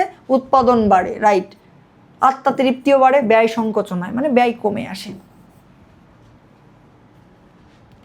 প্রেষণা প্রক্রিয়ার কাজ চক্র আকারে আবর্তন হওয়াকে কি বলে? চক্র আকারে। এটাকে বলা হয় প্রেষণার তত্ত্ব, প্রেষণার আবৃত্তি, প্রেষণার চক্র নাকি চলমান কাজ? দেখেন চক্র আকারে কি হবে, তাহলে এটা প্রেষণার চক্র বলবে। প্রেষণা চক্রের প্রথম ধাপ কি? লক্ষ্য, অভাব। প্রথমটা হচ্ছে অভাব। ঠিক আছে, প্রথমটা কি? আমার অভাব। আমি আপনাদের একটু আগেও বলছি কিন্তু এইটা। তাহলে এইটা আমরা প্রেষণার অধ্যায় শেষ করলাম, এর পরবর্তী অধ্যায়তে যাব। ঠিক আছে, এইগুলোই প্র্যাকটিস করলে আপনাদের পরীক্ষায় আসবে, এর বাইরে দিয়ে আর কিছুই আসবে না। যোগাযোগ, খুদে বার্তার জন্য কোন মাধ্যমটি বেশি ব্যবহৃত হয়? খুদে বার্তার জন্য মোবাইল, আমরা মোবাইলের মাধ্যমে ছোট ছোট SMS দিয়ে থাকি, ঠিক আছে, খুদে বার্তা। ই কমার্সের পূর্ণরূপ কি? Electronic commerce. আইসিটির পূর্ণরূপ কি? Information and communication and technology. এই যে এটা। কোনটি কার্যকর যোগাযোগের ক্ষেত্রে গুরুত্বপূর্ণ ভূমিকা রাখে? কি বলছে? কোনটি কার্যকর যোগাযোগের ক্ষেত্রে গুরুত্বপূর্ণ? ফলাবর্তন, সংবাদ মাধ্যম নাকি প্রেরক? নিচের কোনটা আমার সঠিক? কি বলছে? কার্যকর। কার্যকরের ক্ষেত্রে সবসময় ফলাবর্তন হয়। প্রাপক কর্তৃক গৃহীত সংবাদ নিজের মতো করে সাজিয়ে নেওয়াকে কি বলা হয়? নিজের মতো করে সাজিয়ে নেওয়াকে বলা হয় ডিকোডিং। কার্যকর যোগাযোগের সঠিক প্রক্রিয়া, এই প্রক্রিয়াটা কিন্তু খুবই ইম্পর্টেন্ট, খুবই ইম্পর্টেন্ট। প্রথমে আপনার মেসেজ যাবে, এরপরে এটা এনকোডিং হবে, এরপরে ডিকোডিং, তারপরে আপনি এটা ফিডব্যাক পাবেন। তো এটা হচ্ছে আমাদের সঠিক গ। দ্বিমুখী যোগাযোগের সাথে একমুখী যোগাযোগের পার্থক্য নির্দেশক কোনটি? ফলাবর্তন, সংবাদ মাধ্যম নাকি হচ্ছে প্রেরক গ্রাহক? নিচের আমার কোনটা সঠিক? ফলাবর্তন। ফেসবুক কোন ধরনের যোগাযোগ? ব্যক্তিগত, সাংগঠনিক, উন্নয়নমূলক নাকি গণযোগাযোগ? এটা সবাই ব্যবহার করে, ঠিক আছে, এটা কি সবাই ব্যবহার করে। উদ্দীপকে যোগাযোগ প্রক্রিয়ার কোন উপাদানটি বসবে? প্রথম মাঝখানে আছে কি? প্রেরক আর প্রাপক। এই মাঝখানে প্রচার করবে কি কোন একটা চ্যানেল। উল্লিখিত মডেলটি যোগাযোগের প্রক্রিয়া বাড়ায়, কার্যকারিতা বাড়ায়, ফলপ্রসূতা বাড়ায় নাকি ধারাবাহিকতা বাড়ায়? নিচের কোনটা আমার সঠিক? ঠিক আছে, এইটা আমরা একটু দেখি। তাইলে আমাদের মাঝখানে এখানে আমাদের কি হবে দেখি। প্রশ্নে আমার দেখেন কি বলা আছে, এটা কোনটা বাড়ায়? প্রথমে প্রেরক আছে, মাঝখানে কি হবে? আমাদের কোনো একটা চ্যানেল হবে, এবং এটা লাস্টে প্রাপক। এটা আমাদের কি বাড়াবে? কার্যকারিতা বাড়াবে, ফলপ্রসূতা বাড়াবে, ধারাবাহিকতাও বাড়াবে, সবগুলোই সঠিক। ইন্টারনেট ব্যবহারের জন্য প্রয়োজন হয় কম্পিউটার ব্যবহার, প্রয়োজন হয় মডেম ব্যবহার হয়, কিন্তু পেন ড্রাইভ আমাদের ইন্টারনেটের কোনো কাজে লাগে না। নারায়ণগঞ্জের এবি গার্মেন্টসের আগুন প্রতিরোধে জনাব জাহাঙ্গীর তার কর্মীদের একটি নোটিশ দেন। নোটিশে কিছু ইংরেজি টার্ম ব্যবহার করায় কর্মীগণ নোটিশের অর্থ বোঝেনি, ফলে তারা আগুন নেভাতে ব্যর্থ হন। এতে কারখানার অনেক ক্ষতি হয়। জনাব জাহাঙ্গীর যোগাযোগের কোন মাধ্যম ব্যবহার করছেন? তিনি যোগাযোগের আমার কোন মাধ্যমটি ব্যবহার করছেন? সাংগঠনিক মাধ্যম, মৌখিক, অভ্যন্তরীণ নাকি লিখিত মাধ্যম? সে লিখিত মাধ্যম, সে কিন্তু একটা মেসেজ লিখে দিছে। আগুন নেভানোয় ব্যর্থতার কোন ধরনের বাধা বেশি দায়ী বলে তুমি মনে করো? ভাষাগত, তথ্যগত? তার ভাষাই তো সে বুঝতে পারে নাই, তাহলে এটা ভাষাগত। তার ভাষাই তো সে বুঝতে পারে নাই। টেলিকনফারেন্স কতভাবে করা যায়? একভাবে, দুইভাবে, তিনভাবে নাকি চারভাবে? টেলিকনফারেন্স এটা আমাদের দুইভাবেই করা যায়। কোনটি লিখিত যোগাযোগের মাধ্যম? প্রতীক, কার্য, SMS। SMS এর মাধ্যমে লিখতে হয়, ঠিক আছে, SMS লিখিত মাধ্যম। কোনটি কার্যকর যোগাযোগের ক্ষেত্রে ব্যক্তিগত প্রতিবন্ধকতা? আঞ্চলিক ভাষা, মানবীয় ধারণা, অনৈক্য নাকি হচ্ছে কর্ম বাস্তবতা? নিচের আমার কোনটি সঠিক? দেখেন কি বলছে যে কোনটি কার্যকর যোগাযোগের ক্ষেত্রে ব্যক্তিগত। এখন ব্যক্তিগত এখানে মানবীয় আসবে। একটা মানবীয় মানে একটা মানুষ দ্বারা বোঝায়, আর একটা অমানবীয় বলতে বস্তুকে বোঝায়। কোনটি মৌখিক যোগাযোগের মাধ্যম? মৌখিক মানে মুখে যোগাযোগ। ইমেইলের মাধ্যমে কি আপনি মুখে যোগাযোগ করেন না? ফ্যাক্সের মাধ্যমে করেন না, ফোনের মাধ্যমে করেন, এবং টেলিগ্রাম আছে। নিচের আমার কোনটি সঠিক?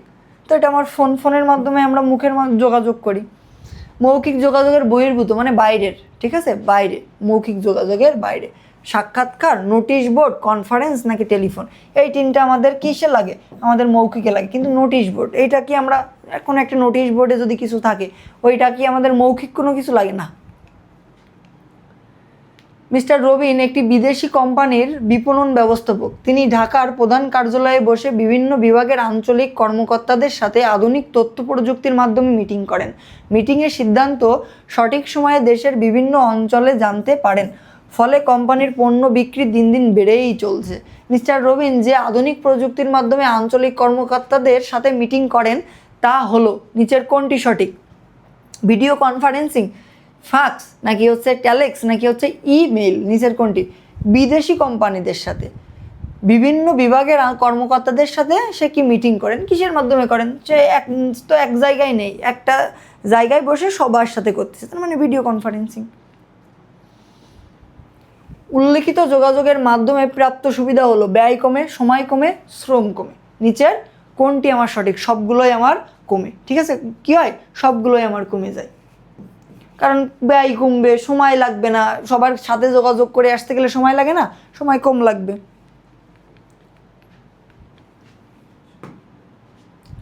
যোগাযোগ প্রক্রিয়ার কমপক্ষে কয়টি পক্ষ থাকে? যোগাযোগ প্রক্রিয়ার আমার কয়টি পক্ষ থাকে? 2টি, 3টি, 4টি, নাকি 5টি? আমাদের 2টা পক্ষ থাকে। যোগাযোগ প্রক্রিয়ার কয়টা পক্ষ থাকে? 2টি পক্ষ থাকে। উলম্ব যোগাযোগ কয় প্রকার? 3 প্রকার। কয় প্রকার? 3 প্রকার। একটা ঊর্ধ্বগামী,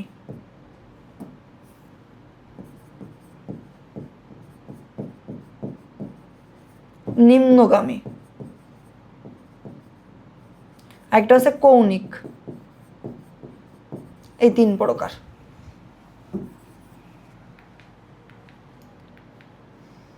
ইমেইলের পূর্ণরূপ কি? Electronic mail.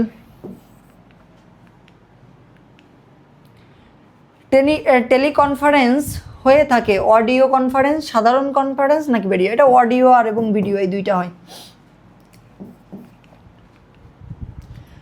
কোন ধরনের জটিলতাকে লাল ফিতার দ্বৈরত্ব বলা হয়? সাংগঠনিক, প্রাতিষ্ঠানিক, আমলাতান্ত্রিক, নাকি আমাদের সামাজিক? আমলাতান্ত্রিক। আচ্ছা, আমরা পরবর্তী অধ্যায় যাই। এটা হচ্ছে সমন্বয়। এটা হচ্ছে আপনাদের 9ম অধ্যায়। কত অধ্যায়? 9ম অধ্যায়। সমন্বয়ের মুখ্য উদ্দেশ্য হলো মুনাফা সর্বাধিকরণ, দলগত প্রচেষ্টা, সংহতকরণ, নাকি কার্যক্ষেত্রে জবাবদিহিতা, নাকি ব্যক্তি স্বার্থ ও সুযোগ সুবিধা নিশ্চিতকরণ? নিচের কোনটি সঠিক? দলীয় প্রচেষ্টা। সমন্বয় সাধনের প্রধান উদ্দেশ্য নিচের কোনটি? ঐক্য স্থাপনা, নীতি বাস্তবায়ন, নাকি ব্যয় কমানো, নাকি উৎপাদন বাড়ানো? আমার নিচের কোনটা সঠিক? দেখেন কি বলছে, সমন্বয় সাধন। এটা হচ্ছে ঐক্য। ঠিক আছে, সমন্বয় সাধন করতে হবে আমার এইখানে। ঠিক আছে, সমন্বয়ের একটা ব্যাপার থাকবে। সমন্বয় সাধনের নীতি হিসাবে বিবেচিত ধারাবাহিকতা, মনোবল উন্নয়ন, কার্য বিভাজন, নাকি বিকেন্দ্রীকরণ? নিচের কোনটি আমার সঠিক? দেখেন কি বলছে, সমন্বয়ের নীতির হিসাবে বিবেচিত। এটা আমার ধারাবাহিকভাবে রাখতে হবে। দলীয় সমঝোতার নীতি মেনে চললে প্রতিষ্ঠানের কোন ধরনের সমন্বয় ব্যবস্থা গড়ে ওঠে? আমার নিচের কোনটি সঠিক? স্বতঃস্ফূর্ত। ঠিক আছে, কারণ এটা আপনার খুব ভালোভাবেই আপনি এটা পরিচালনা করতে পারবেন। এইগুলো একদম সহজ। জনাব আব্দুর রহমান সূর্যমুখী লিমিটেডের প্রধান নির্বাহী। তার প্রতিষ্ঠানের ক্রয় বিভাগ মানের প্রতি গুরুত্ব না দিয়ে প্রয়োজনীয় উপকরণ ক্রয় করছে। ঠিক আছে, তার মানে ক্রয় বিভাগের প্রতি সে গুরুত্ব দেয় নাই, না দিয়ে সে উপকরণ ক্রয় করছে। উপকরণ বিভাগ পর্যাপ্ত পরিমাণ পণ্য উৎপাদন করে, কিন্তু বিক্রয় বিভাগ প্রত্যাশিত পরিমাণে বিক্রয় করতে না পারায় অর্থ ব্যয় আর্থিক সংকট দেখা দেয়। জনাব আব্দুর রহিম এই বিষয়টি নিয়ে কি চিন্তিত? আব্দুর রহিম। ওকে, উদ্দীপকে প্রতিষ্ঠানের ব্যবস্থাপনার কোন কাজটির অভাব পরিলক্ষিত হচ্ছে? কোন কাজটির অভাব? সংগঠন, পরিকল্পনা, সমন্বয়, নাকি নিয়ন্ত্রণ? সমন্বয়, কারণ এখানে সমন্বয়ের সে 2টা বিভাগের সাথে সমন্বয় করতে পারতেছে না। উদ্দীপকে বর্ণিত অবস্থা থেকে উত্তরণের জন্য প্রতিষ্ঠানটির করণীয় কাজ কি? বিভিন্ন বিভাগের সাথে যোগাযোগ রক্ষা, উৎপাদন বন্ধ রেখে বিক্রয় বাড়ানোর চেষ্টা চালানো, নাকি সমন্বিত লক্ষ্য নির্ধারণ করা? আমার নিচের কোনটি সঠিক? ঠিক আছে, এখানে আমার নিচের কোনটি সঠিক? দেখেন, বিভিন্ন বিভাগের সাথে এটা আমার কখন উৎপাদন বন্ধ রেখে বিক্রয় বাড়ানো, এটা তো আমার এখানে লাগতেছে না। সমন্বিত লক্ষ্য নির্ধারণ, তাহলে 1 ও 3 রাইট অ্যান্সার। মিস্টার লিটন তার প্রতিষ্ঠানের সকল বিভাগ ও ব্যক্তির কাছে সমতা রক্ষা করার নির্দেশ দেন। যাতে সবাই সমান তালে অগ্রসর হতে পারেন। উদ্দীপকের সমন্বয়ের কোন নীতিটি নির্দেশে উল্লেখ করা হয়েছে? কোন নীতিটি উল্লেখ করা হয়েছে আমাদের এখানে? সকল বিভাগ ব্যক্তির কাছে সমতা রক্ষার নির্দেশ দিচ্ছে, তার মানে এটা ভারসাম্য হয়েছে।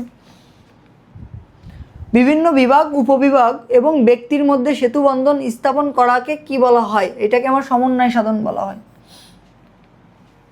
ব্যবস্থাপনার কোন কাজের অভাবে প্রতিষ্ঠানের বিভিন্ন বিভাগের ছন্দপতন হয়? সমন্বয়ের জন্য হয়। আর কিসের জন্যই বা হবে? সমন্বয়টা ঠিকভাবে হয় না, এই জন্য। আন্তঃবিভাগীয় শৃঙ্খলা রক্ষার কোন কাজটি অধিকতর গুরুত্বপূর্ণ? কোন কাজটি আমার অধিক গুরুত্বপূর্ণ? এটা হচ্ছে আমাদের কি সমন্বয় সব থেকে বেশি গুরুত্বপূর্ণ। সমন্বয়ের অভাবে একটি প্রতিষ্ঠানের কি দেখা যায়? সমন্বয়ের অভাবে আমাদের একটি প্রতিষ্ঠানের কি দেখা যায়? বিশৃঙ্খলা দেখা যায় সমন্বয়ের অভাবে। হ্যাঁ, অবশ্যই বিশৃঙ্খলা হইতে পারে, ভুল বোঝাবুঝি হইতে পারে, পরনির্ভরতা হয় না, এটা একই। সমন্বয় প্রয়োজন কেন? সকল কাজের সংযোগ স্থাপন, মতানৈক্য মানে সবার মতামত দূর করার জন্য, এটা ন্যূনতম বেতন প্রদান করতে। আমাদের রাইট অ্যান্সার এইটা না, আমাদের রাইট অ্যান্সার প্রথম দুইটা। দেখেন, সকল কাজের সংযোগ স্থাপন করতে এবং সবার মতামত যাতে ভিন্ন না হয়, এক মতামতে আসার জন্য সমন্বয় করা হয়। অধ্যায়টা কিন্তু একদম ছোট্ট একটা অধ্যায় থেকে কিন্তু পরীক্ষায় সিকিউ একটা পাবেন।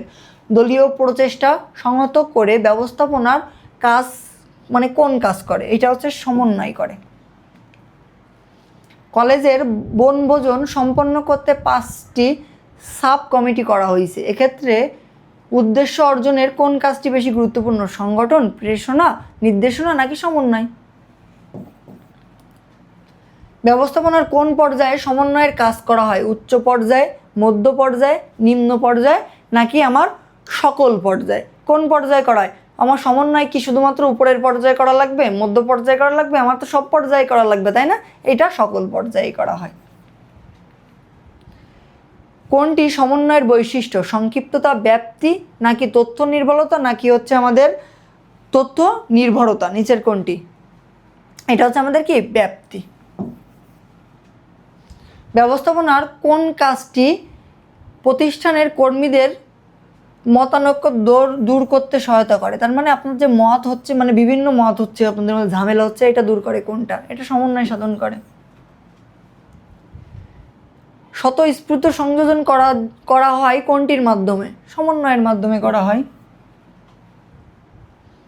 একটি প্রতিষ্ঠানের কর্মরত জনাব সজল ও তার কর্মীরা স্বেচ্ছায় নিজেদের কাজের সমন্বয়ের মাধ্যমে প্রতিষ্ঠানের লক্ষ্য অর্জনে সর্বদা প্রস্তুত থাকেন। উদ্দীপকে কোন ধরনের সমন্বয় বিদ্যমান? সমান্তরাল, স্বতঃস্ফূর্ত নাকি নিম্নগামী নাকি আমাদের ঊর্ধ্বগামী? ঠিক আছে, এটা স্বতঃস্ফূর্ত। সমন্বয়ের প্রয়োজন, ন্যূনতম বেতন প্রদান দিতে হয়, সব কাজের সংযোগ স্থাপন নাকি অপচয় কমাতে? নিচের আমার কোনটি সঠিক? দেখেন কি বলছে, সমন্বয়ের প্রয়োজন হয় নিচের কোনটি? ন্যূনতম বেতন প্রদান আমরা একটু আগে পড়ছি, কিন্তু এটা এখানে দিই নাই কিন্তু।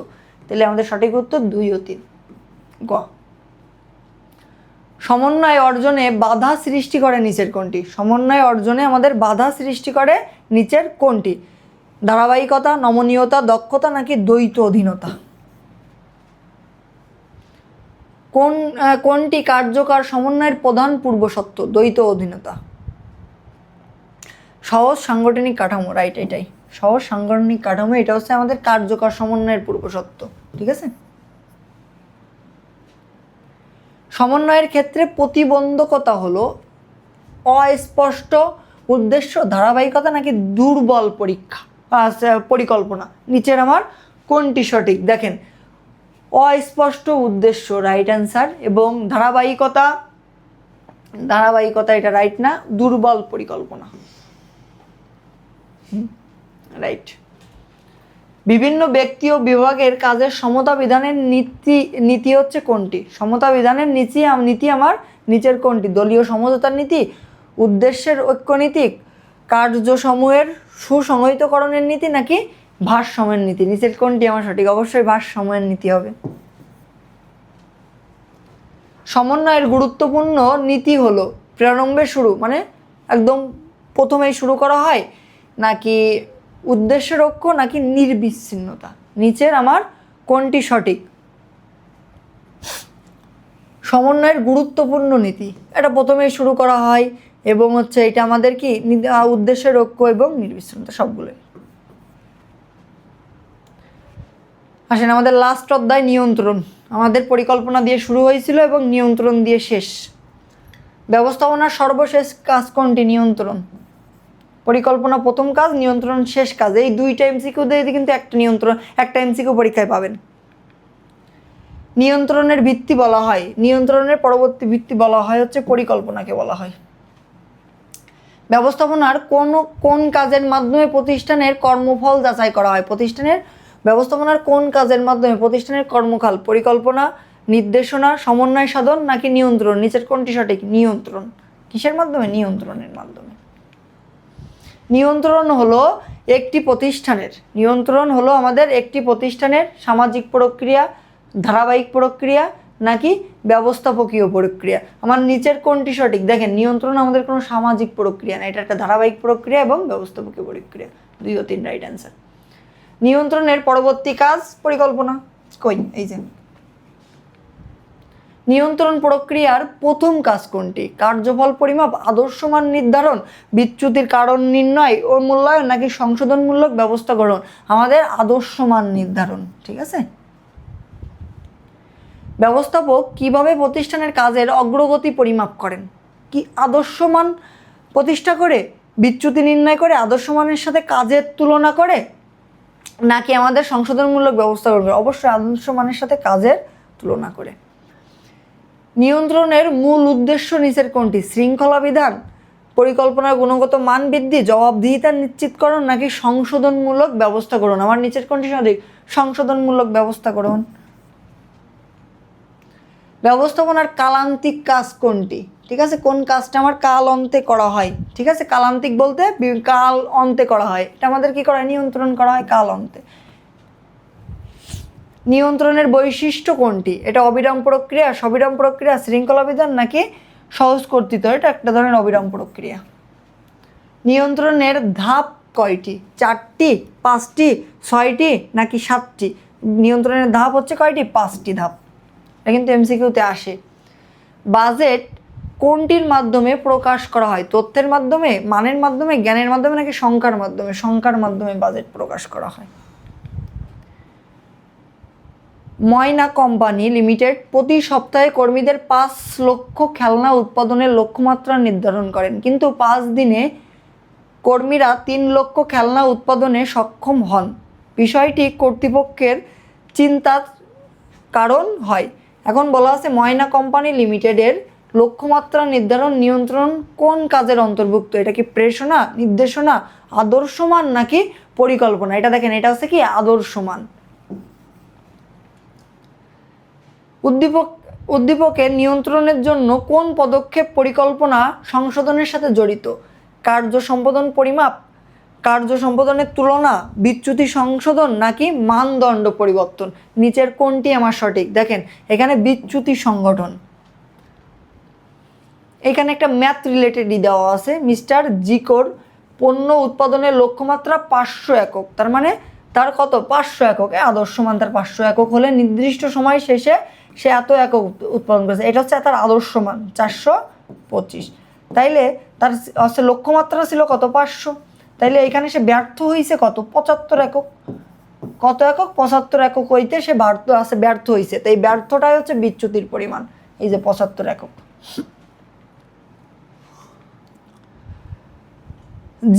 মিস্টার জিকোর লক্ষ্যে পৌঁছাতে কর্মফল পরিমাপ করতে হবে, কার্যফল পরিমাপ করতে হবে, বিচ্যুতির কারণ নির্ণয় ও মূল্যায়ন করতে হবে, সংশোধনমূলক ব্যবস্থা গ্রহণ করতে হবে। নিচের কোনটি সঠিক? আমাদের সঠিক হচ্ছে 2 ও 3। এখানে কর্মফল পরিমাপ করতে হবে না, এখানে 2 ও 3 বিচ্যুতির পরিমাপ নির্ণয় ও মূল্যায়ন করতে হবে, সংশোধনমূলক ব্যবস্থা গ্রহণ করতে হবে। পরিকল্পনা সংশোধনের সহায়তা করে কোনটি? পরিকল্পনা সংশোধনে সহায়তা করে নিচের কোনটি? পরিকল্পনা, সংগঠন, নিয়ন্ত্রণ নাকি নেতৃত্ব? অবশ্যই আমাদের নিয়ন্ত্রণ। ব্যবস্থাপনার কোনো কাজের জন্য আদর্শমান প্রতিষ্ঠাতা করতে হয়? কর্মী সংস্থার, নির্দেশনা, নিয়ন্ত্রণের জন্য করতে হয়। নিয়ন্ত্রণ হলো কি বলা আছে? নিয়ন্ত্রণ হলো পরবর্তী পরিকল্পনার ভিত্তি রাইট, পরিকল্পনার ভিত্তি রাইট, কালান্তিক কাজ রাইট। পরিকল্পনার সংখ্যাত্মক প্রকাশকে কি বলা হয়? বাজেট বলা হয়। কি বলা হয়? বাজেট বলা হয়। নিয়ন্ত্রণ বৈশিষ্ট্য আছে ভিতরে কোনটি? ঠিক আছে, নিয়ন্ত্রণের বৈশিষ্ট্য কোনটি? সর্বশেষ ধাপ। হ্যাঁ, নিয়ন্ত্রণ আমাদের সর্বশেষ ধাপ, রাইট।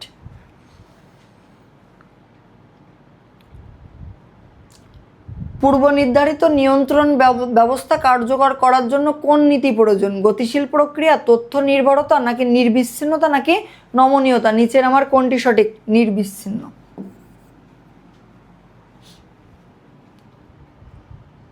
ব্যবস্থাপনার কোন কাজ ফলাফল পরিমাপ করা, কোনো কাজ ফলাফল পরিমাপ করা, আদর্শ মানের সাথে ফলাফলের তুলনা করা এবং সংশোধনমূলক পদক্ষেপ গ্রহণের সাথে জড়িত? এখন বলেছেন পরিকল্পনা, সংগঠন, নেতৃত্ব, নাকি নিয়ন্ত্রণ? নিয়ন্ত্রণের বৈশিষ্ট্য হলো একটি ব্যবস্থাপনার প্রক্রিয়ার সর্বশেষ কাজ, এটি কালান্তিক কাজ, একটি নিম্ন পর্যায়ের ব্যবস্থাপকদের কাজ। না, এটা সঠিক না, 1 ও 2 সঠিক। ঠিক আছে, কারণ এটা নিম্ন পর্যায়ের না, উচ্চ পর্যায়ের কাজ। উচ্চ পর্যায়ের কাজ। পরবর্তী পরিকল্পনার ভিত্তি কোনটি? পরবর্তী পরিকল্পনার ভিত্তি কোনটি? নিয়ন্ত্রণ। ঠিক আছে, পরবর্তী পরিকল্পনার ভিত্তি বলা হয়। আচ্ছা, আপনাদের 250টা এমসিকিউ শেষ হয়েছে। ঠিক আছে, এই এমসিকিউগুলো যদি আপনি প্রথম থেকে শেষ পর্যন্ত মানে এইটার পড়ে যাইতে পারেন এবং আমাদের বেসিক ক্লাসটা করেন, আর এই রিলেটেড যত প্রশ্ন আসবে আপনি নিজেই সলভ করতে পারবেন। ঠিক আছে, তো 250 এত এমসিকিউ মানে এটা অনেক, মানে আপনাদের যাতে সবথেকে বেশি কমন আপনি বাঁধাইতে পারেন, এই জন্য আমরা আগের থেকে আরও বেশি এমসিকিউ আপনাদের প্র্যাকটিস করার জন্য দিছি। ঠিক আছে, আপনি আমাদের এই স্লাইডটা অবশ্যই আমাদের মানে ভিডিওর নিচে কমেন্টে পেয়ে যাবেন। তো সবাই ভালো থাকেন। আপনাদের ম্যানেজমেন্ট দ্বিতীয় পত্রের পরীক্ষা কিন্তু মানে শেষ হয়ে মানে আপনাদের টোটাল মার্কেটিংয়ের ক্লাস শেষ, ম্যানেজমেন্টের class A to Z cover. ঠিক আছে, তো আপনাদের ফিনান্সের ক্লাস লাগলে অবশ্যই একটু কমেন্টে জানিয়েন। তো সবাই ভালো থাকেন, সুস্থ থাকেন, দেখা হচ্ছে পরবর্তী ক্লাসে।